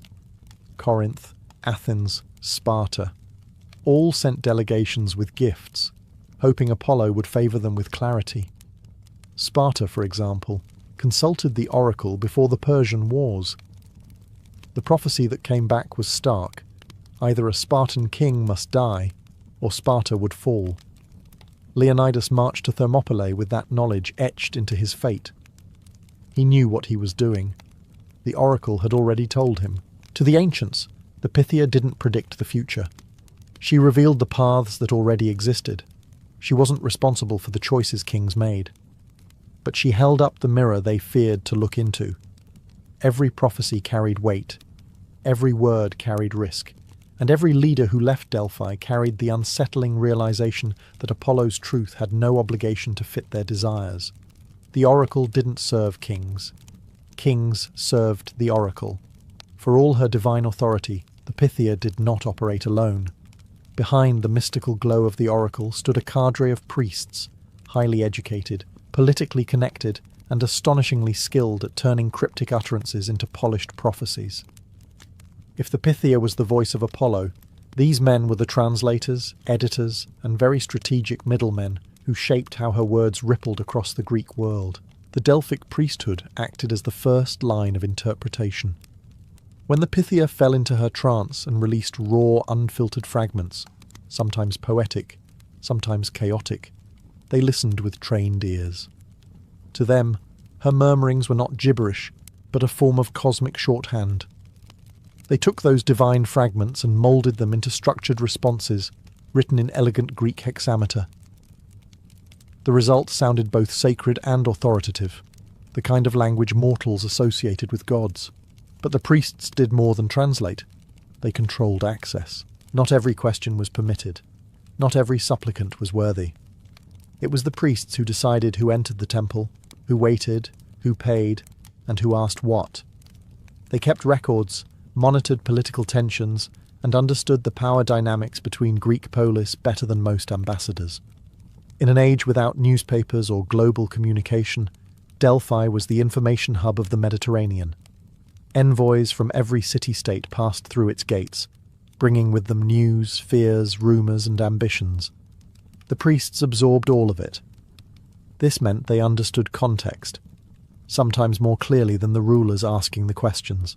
When a city-state quarrelled with its neighbour, the priests often knew about troop movements, alliances, and secret treaties before the generals themselves. When a king sought expansion, they already knew whether the gods approved, based on how the political winds were blowing.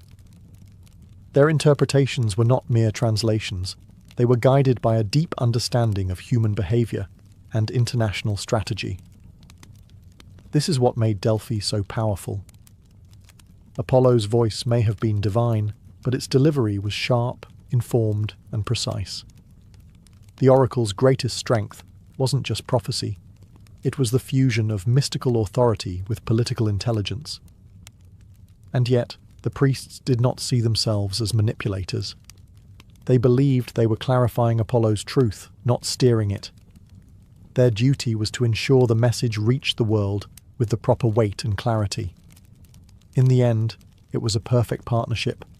The God who sees all, the woman who channels his voice, and the priests who turn revelation into strategy. Through this triad, Delphi became not just a sanctuary, but the unseen hand guiding the ancient world.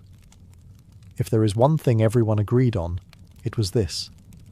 The Oracle of Delphi did not do clarity. She did not say yes or no. She did not tell you what you wanted to hear. Instead, she spoke in riddles, maddening, poetic, frustrating riddles that kings spent entire nights trying to decode. And this wasn't an accident. It was the very essence of how Apollo communicated with mortals. To the Greeks, the gods didn't see the world the way humans did. Mortals wanted simple answers. Gods dealt in cosmic balance, destiny, and consequences. A straight answer might trap someone into a path they weren't meant to take, or worse, allow them to misuse divine knowledge. So Apollo spoke in riddles, not to confuse, but to force reflection. He didn't choose your fate. He forced you to confront your own choices. The famous examples are legendary for a reason. When Croesus asked if he should attack Persia, the oracle didn't say, "Terrible idea, don't do it." Instead, she said, "If you cross the Halys River, you will destroy a great empire." This was technically correct. Croesus just assumed the empire would be Persia, not his own. The riddle was never wrong, his interpretation was. Then there was the prophecy given to Athens before the Persian invasion. Trust in the wooden walls. What did it mean? A wall of timber? The ships of their navy? A barricade? Panic spread. Debate erupted. Eventually Themistocles concluded the wooden walls referred to Athens' fleet. He was right. That interpretation led to the Greek victory at Salamis, one of the most important battles in history. The oracle's riddles forced leaders to think, strategize, and confront their own assumptions. A direct prophecy might have made them reckless. A riddle made them cautious. But the riddles served another purpose: protection. Not just spiritual, but political. A vague prophecy could not be directly blamed on the oracle if things went wrong. If a king made a disastrous decision, he couldn't accuse Apollo of giving bad advice, only himself for misunderstanding it. This kept the sanctuary safe from retaliation and maintained the aura of divine infallibility. People didn't just go to Delphi for answers.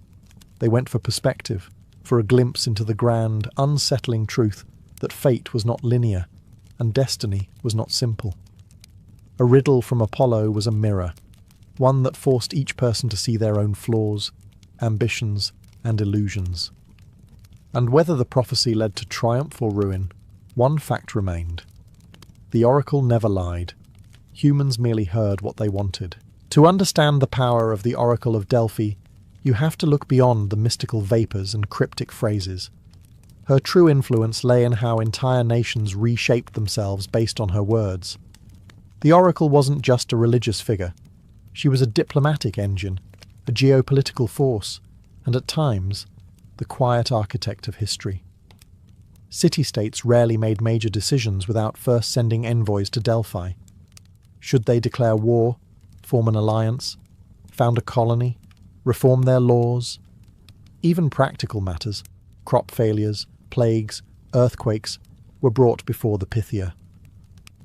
In a world without science, strategy, or reliable communication, Delphi served as the central nervous system of the Greek world. One example: colonization.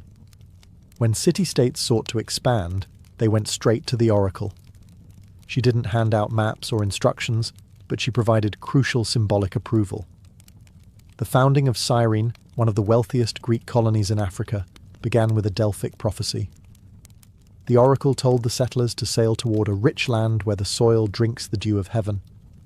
It was vague, poetic, and entirely Delphic.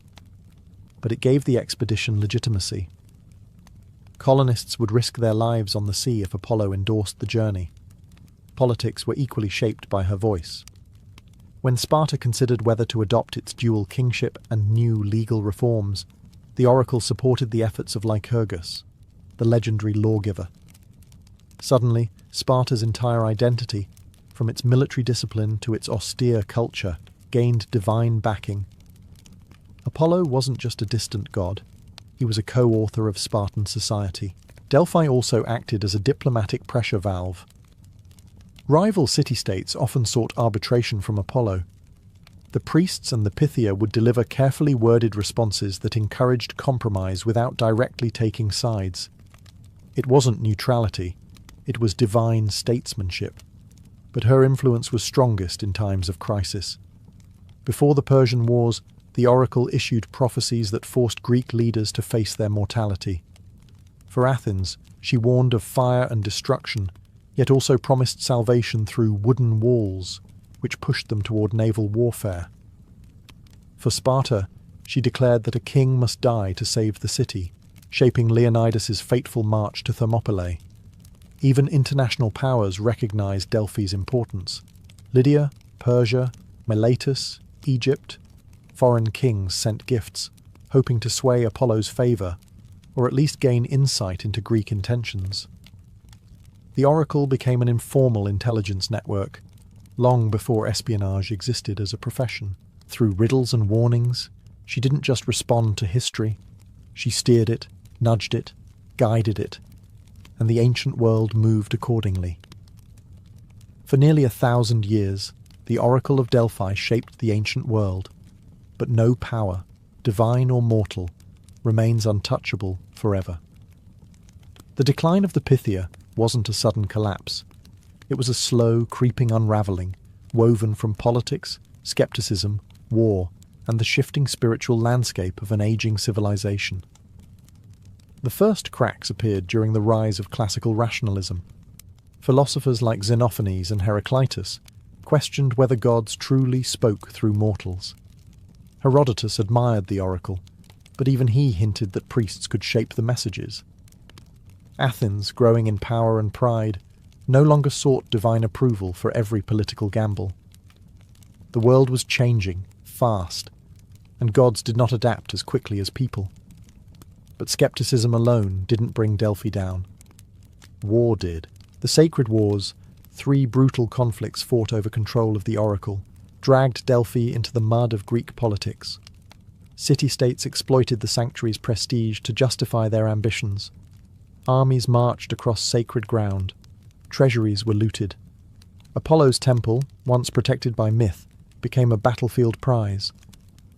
Even as the Pythia continued to deliver prophecies, many Greeks began to wonder, was this divine guidance or political manipulation? Then came the rise of Macedon. Philip II, Alexander the Great's father, famously pressured the oracle for a favourable prophecy. When she resisted, he forced her physically into the Adyton. Legend says she cried out, "You are invincible!" and Philip triumphantly replied, "That is all I wish to hear." Whether true or not, the story symbolized a shift. Kings now demanded answers, instead of seeking them. Under Roman rule, Delphi lost even more prestige. Rome respected Greek culture, but it had its own gods, its own seers, its own political machine. Emperors still consulted the oracle, but more out of tradition than genuine belief. Slowly, the sanctuary hollowed out. Fewer pilgrims arrived. Fewer offerings were made. Even the sacred vapours reportedly diminished as geological shifts changed the fissures beneath the temple. The final blow came with Christianity. To Christians, the oracle was not a holy voice, but a dangerous relic of paganism. The Emperor Theodosius I banned pagan rites in the late 4th century. The temple was closed, the tripod silenced. The Pythia, once the voice of Apollo, the arbiter of empires, delivered her last known prophecy during this time. When asked why she no longer spoke for the god, she said, "Tell the king, the beautiful temple has fallen. Apollo has no home, no oracle, no prophetic laurel." The god's voice faded, the sanctuary turned to ruins, and history closed its doors on Delphi. But even in silence, her legacy endured, living on in the echoes of every choice she once shaped. Even long after her temple crumbled and her tripod lay cold, the oracle of Delphi continued to cast a long shadow over the ancient world, and remarkably, over our own. The Pythia may have fallen silent, but her voice echoes through history in ways that stretch far beyond myth, religion, or politics. Her legacy is a reminder of how profoundly humans crave meaning, guidance, and connection to something larger than themselves. To the Greeks, she was more than a prophet. She was a symbol of the fragile bridge between mortal uncertainty and divine order. People travelled across oceans, climbed mountains, emptied treasuries, and endured years of waiting, all for a few words from a woman seated above a crack in the earth. The power of Delphi was not just in the accuracy of its predictions, but in the authority it held over human imagination. She gave shape to the unknown. She made the chaotic world feel readable, if only slightly. Delphi's influence seeped into literature, philosophy, and law. Aeschylus and Sophocles wove her riddles into their tragedies. Her warnings shaped the moral universe of Greek drama, where pride, fate, and divine justice collided. Plato referenced the oracle often. Socrates himself famously defined his mission based on a Delphic pronouncement that called him the wisest of men, because he knew nothing. Even the famous inscription, "Know thyself," carved into the temple wall, became a foundational pillar of Western thought. Politically, the oracle's legacy is equally vast. Her ability to unite, or divide, city-states made Delphi an ancient diplomatic powerhouse. Modern historians see her as the centre of a massive soft power network, one that influenced wars, treaties, and colonization centuries before the concept of international relations existed. In a way, she was the first global consultant, cryptic, expensive, and always in demand. Spiritually, her influence can be felt in every later tradition of prophecy, mysticism, and divine intermediaries. From early Christian visions to medieval saints, from Renaissance occultism to modern fascination with psychics and spiritual guides, humanity's desire to hear a voice from beyond can be traced back to places like Delphi, where the boundary between mortal and divine once seemed thin enough to cross. Today, the ruins of Delphi lie quiet beneath the Greek sun. Tourists walk the sacred way where kings once trembled.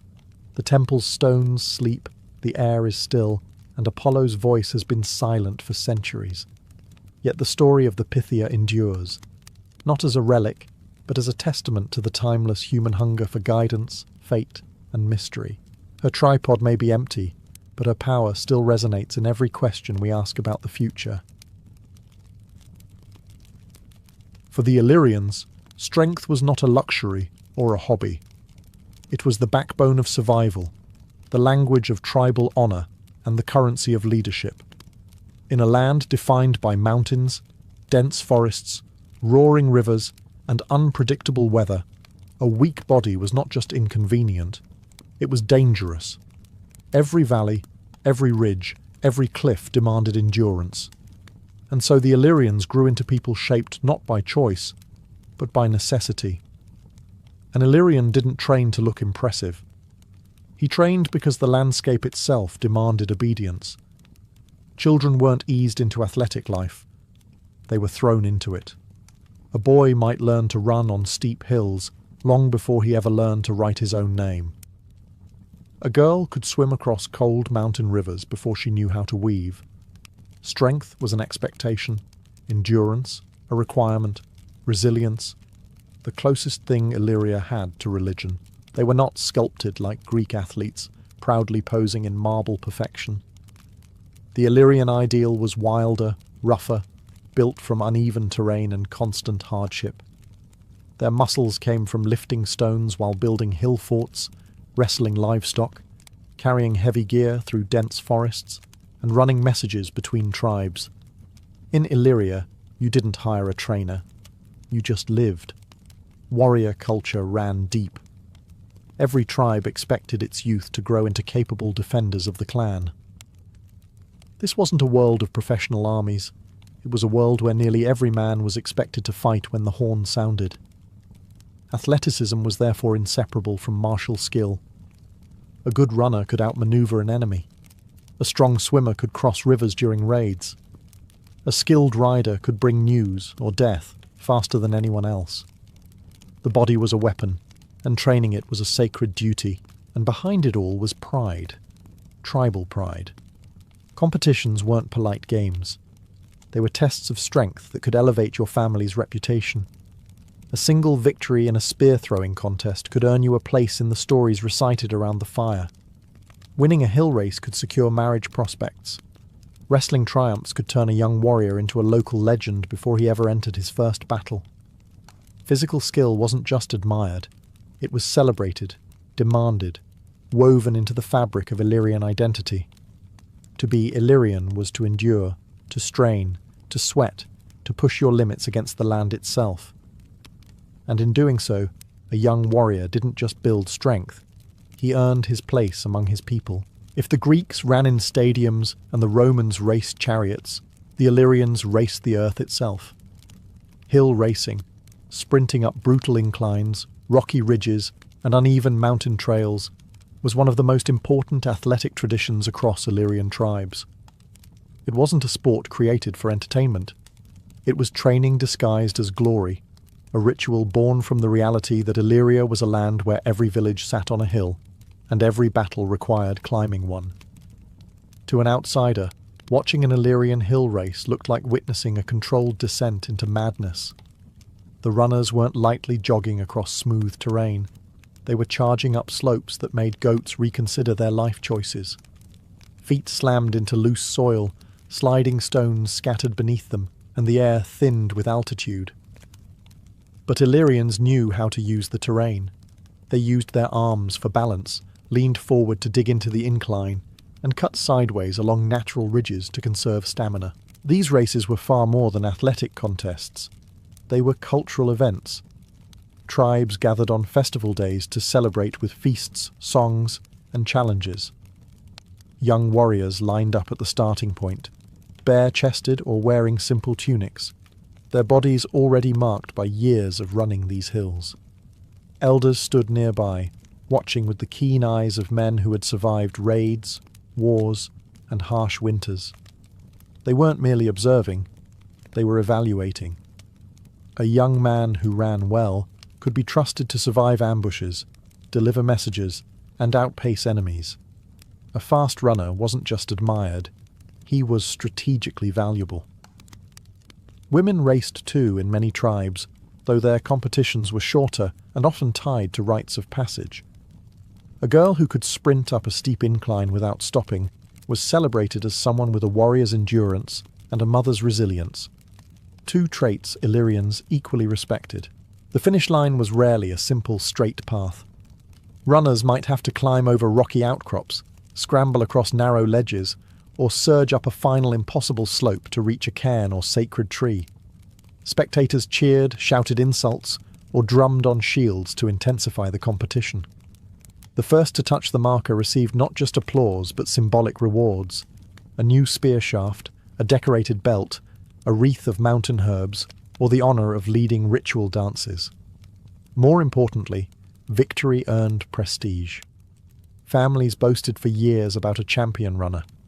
Warriors with hill racing titles often received better positions in raids and greater respect in councils. In Illyria, the land itself was the opponent, and conquering the land was the first victory of every warrior. If the mountains shaped the Illyrians' legs, the rivers shaped their lungs. Illyria was carved by fast, cold, unpredictable waters, rivers that did not gently flow so much as roar with personality. For the Illyrians, mastering these rivers was essential. Swimming wasn't a leisure activity. It was a survival skill, a strategic advantage, and a cultural badge of honor. Illyrian river training usually began in childhood. There were no instructors, no gentle lessons, no waiting for warmer weather. A father or older brother simply pointed at the river and said something to the effect of, "Go on, swim or sink." The child who made it across earned applause, claps on the back, and a place beside the fire. The one who hesitated would try again tomorrow, because in Illyria you had to learn. Raids, hunting, herding, trading, warfare, so much relied on being able to cross rivers quickly and safely. The rivers themselves were not forgiving. They were ice cold, even in summer. They hid slippery stones, strong currents, and sudden drops. But Illyrian swimmers developed techniques perfectly adapted to them. The mountain stroke involved keeping the body low to the water, fighting the current with short, powerful motions. They learned to dive deep to avoid arrows, or to approach unseen during ambushes. They learned to float silently, using only their legs. They even trained to swim while holding a spear, shield, or pack of supplies on their backs. Competitions naturally arose from this constant contact with water. River games were common during festivals. Who could swim the fastest across a dangerous channel? Who could retrieve a stone from the deepest point? Who could stay underwater the longest? Spectators lined the banks, cheering wildly, shouting predictions, or mocking friends who lost their breath too early. The most dramatic contests involved river crossing races. Warriors lined up at one bank, weapons in hand, and plunged into the current at the signal. The first to climb out the other side, soaked, shivering but triumphant, proved not just athletic skill, but the ability to adapt under pressure. These races resembled military drills more than games. Many Illyrian war tactics relied on sudden river crossings, surprising enemies who assumed the water would slow them down. Even children developed games around water, diving for beads, racing floating branches, or building makeshift rafts to test their balance. By adulthood, an Illyrian could navigate rivers with the same confidence others felt on land. To outsiders, Illyrian swimmers seemed fearless, almost reckless. But to the tribes, river mastery meant freedom. Freedom to move, to fight, to survive. And in Illyria, survival was the greatest athletic achievement of all. If Illyrian legs were forged by hills and their lungs hardened by rivers, their arms were tempered by the relentless practice of throwing. The Illyrians were famous across the Balkans and beyond for their accuracy with spears, javelins, and heavy stones, projectiles that required far more than brute strength. These were weapons of precision, instinct, and a kind of tribal rhythm passed down through generations. Every Illyrian boy, and many girls, grew up throwing something. Spears into wooden targets, stones at tree trunks, javelins into straw bundles. Even simple sticks became training tools. To an Illyrian elder, the accuracy of a young warrior's throw revealed more about his future than any omen or priest ever could. A precise arm meant hunting success. It meant survival on raids. It meant the difference between returning home with honor or not returning at all. Training began early. Children started with short, lightweight spears, practicing their grip and stance until they could throw without thinking. As they grew older, the weapons grew heavier, and the targets moved farther away. Warriors taught them how to adjust for wind, how to judge distance, how to throw while running, and, most importantly, how to throw while under pressure. It wasn't enough to hit a target in peace. You had to hit it while your heart raced, while your breath burned, while your enemies closed in. Because real battles weren't still. Neither were Illyrian games. Tribal competitions transformed spear throwing into spectacle. Long fields were marked with stones or carved totems, each representing a distance challenge. Warriors competed for accuracy, distance, and technique. A champion spear thrower didn't just win a prize, he became a tribal asset. His name carried weight. His victories were repeated around fires long after the games ended. But if spears trained precision, stones trained raw power. Illyrians lifted, carried, and hurled stones the way other cultures lifted weights. Large river stones, rough and irregular, were favoured because they demanded both strength and technique. Some villages even kept challenge stones, massive boulders that only a few warriors could lift onto their shoulders. A man who could throw a heavy stone farther than his rivals instantly earned respect. A man who could lift the challenge stone gained something even more valuable, a reputation. Combat games tied all of this together. Mock battles with blunted spears or wooden staves helped warriors practice timing, distance control, and footwork. Young fighters learned what it meant to throw, dodge, and recover in the chaos of movement. Skills that translated directly onto real battlefields. For the Illyrians, a strong arm wasn't cosmetic. It was a symbol of readiness, courage, and tribal pride. Every throw was a reminder. A warrior's value was measured not only in strength, but in what he could make fly through the air with deadly accuracy. Among all Illyrian athletic traditions, none earned more admiration or fear than horsemanship. In the rugged highlands, where cliffs met river valleys and villages clung to steep slopes, the horse was more than a tool. It was a symbol of mobility, status, and sheer tribal pride. To ride well was to declare yourself a true warrior. To ride poorly was to invite mockery for years. Illyrian horsemanship stood apart from the polished cavalry traditions of the Greeks or the regimented style of the later Romans. Illyrians rode like the land itself, wild, instinctive, and fearless.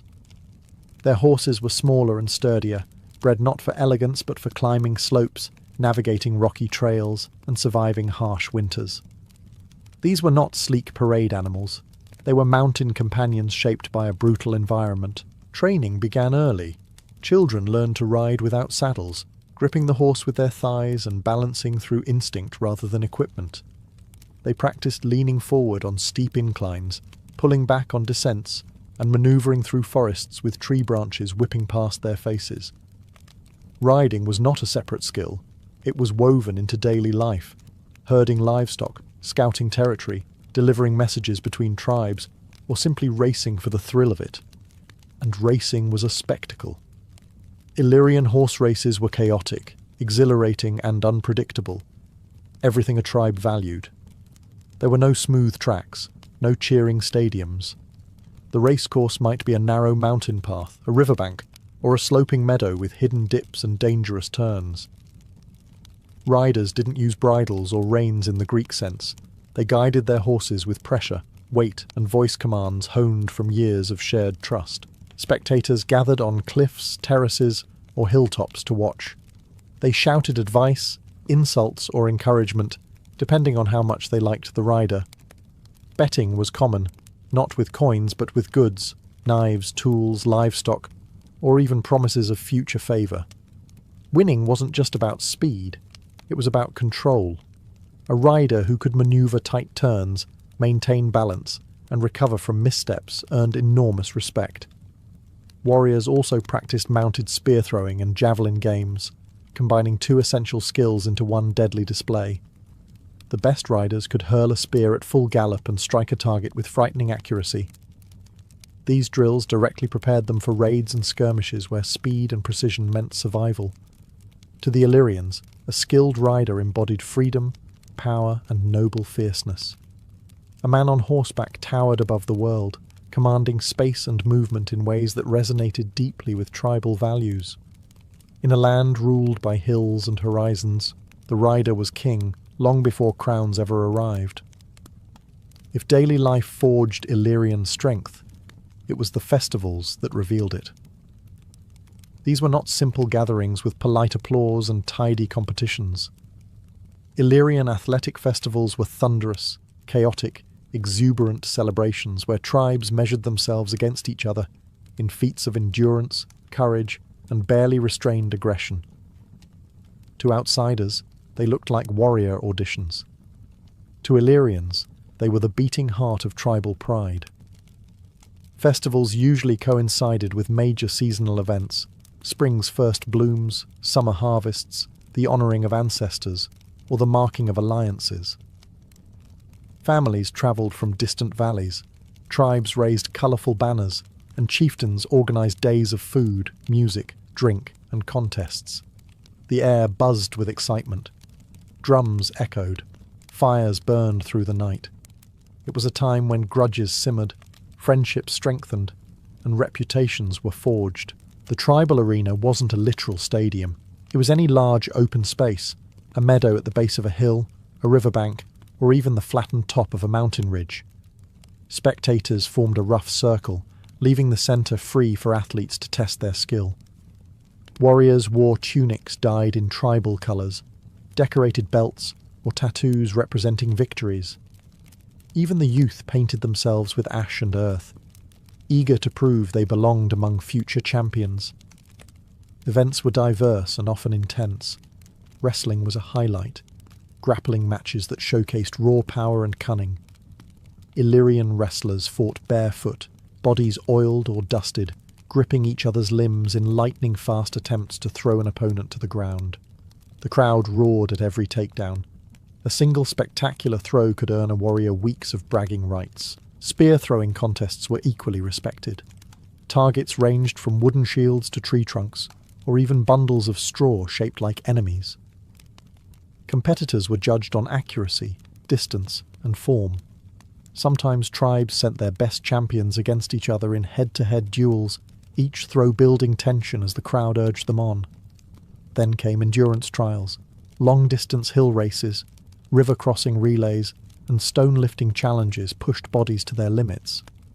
An Illyrian who collapsed from exhaustion was mocked mercilessly, but only until the feast began. An Illyrian who triumphed had his name shouted around the fires until sunrise.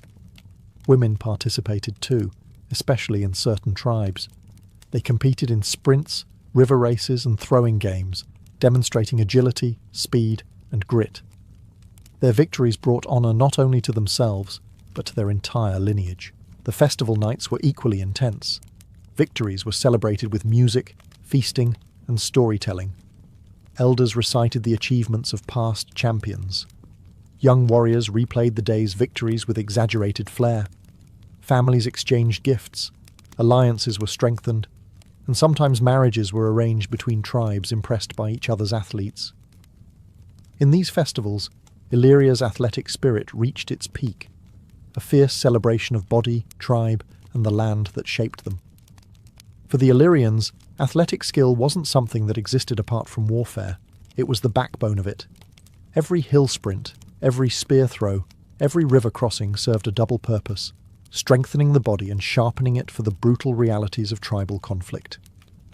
In Illyria, the line between athlete and warrior was thin, sometimes invisible. A champion in the arena was often the same man leading charges on the battlefield weeks later.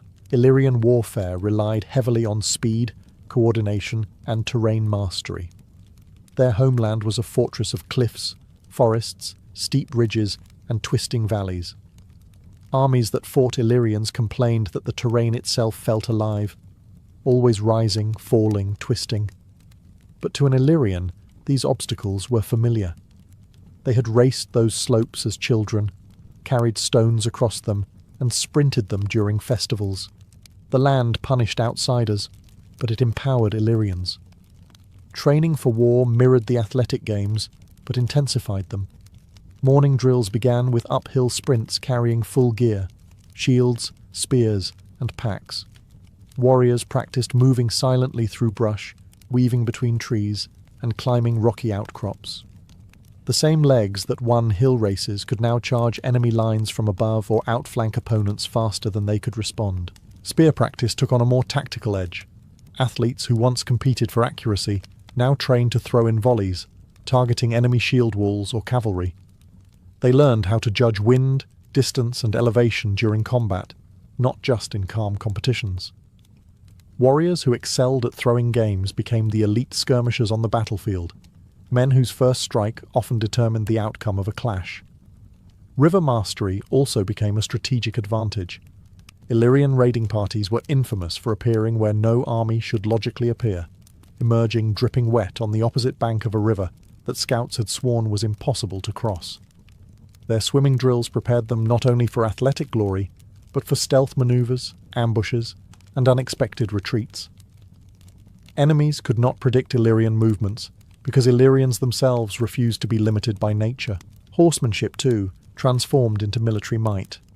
Riders trained to throw javelins at full gallop, wheel their horses around tight corners, and navigate narrow passes with perfect control. These riders became lightning-fast shock troops, scouts, raiders, and battlefield disruptors whose agility terrified infantry who depended on ordered lines. Even wrestling had martial value. It taught balance, grappling technique, and the ability to fight at close range when weapons broke or were lost. A warrior who could wrestle well was hard to throw from his feet, an invaluable skill on chaotic ground. For Illyrians, the body was the first weapon, athletics the second, and the battlefield the ultimate arena. Their athletic culture didn't just prepare warriors, it created them, shaped by the land, hardened by tradition, and sharpened for war. To the Illyrians, athletic skill was more than strength or training. It was a spiritual language. Their games were not just competitions, but rituals that connected them to their ancestors, their gods, and the land that shaped every muscle in their bodies. Strength wasn't praised only because it won battles. It was honoured because it reflected harmony with the world around them. Illyrian spirituality revolved around nature, mountains, storms, rivers, forests, and sacred animals. Many tribes believed their gods lived in the high peaks, deep springs, and ancient oaks that dotted the landscape. Athletic events, especially those held on mountaintops or riverbanks, were considered offerings to these forces. Running up a hill wasn't just proving endurance, it was symbolically ascending toward the divine. Swimming across a river wasn't simply a test of lungs, it was a ritual reenactment of the soul, crossing into sacred territory. Festivals often began with purification rites. Athletes bathed in cold rivers or springs, washed with mountain herbs, or rubbed ash on their arms and legs. These weren't aesthetic choices, they were meant to cleanse bad luck, fear, or weakness.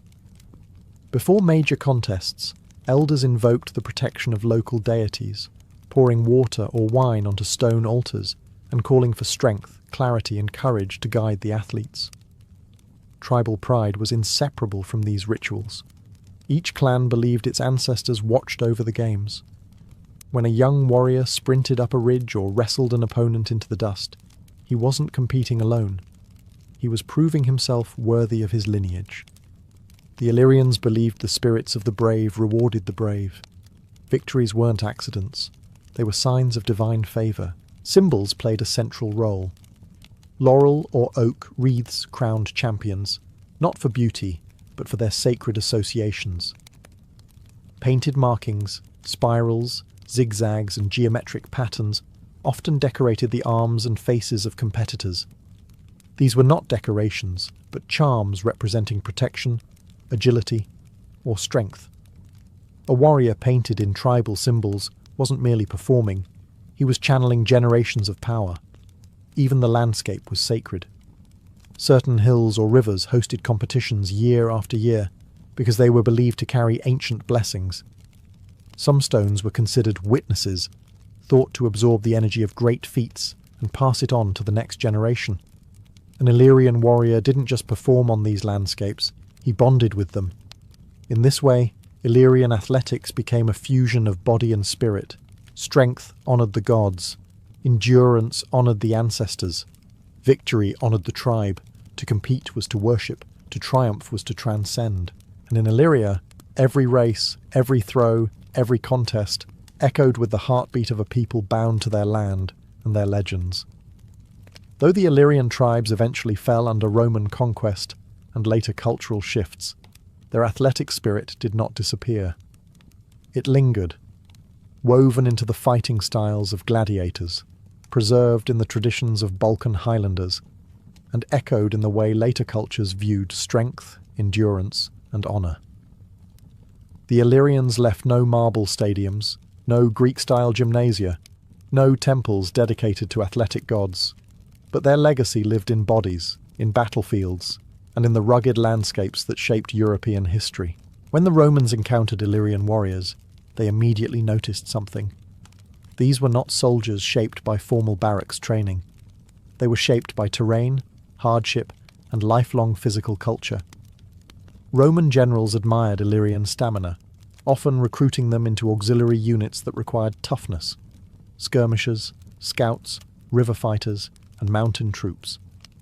The Romans even borrowed elements of Illyrian training, recognizing that their ability to run steep terrain, throw accurately, and ride aggressively translated into battlefield superiority. Some Illyrians were thrust into the gladiatorial world.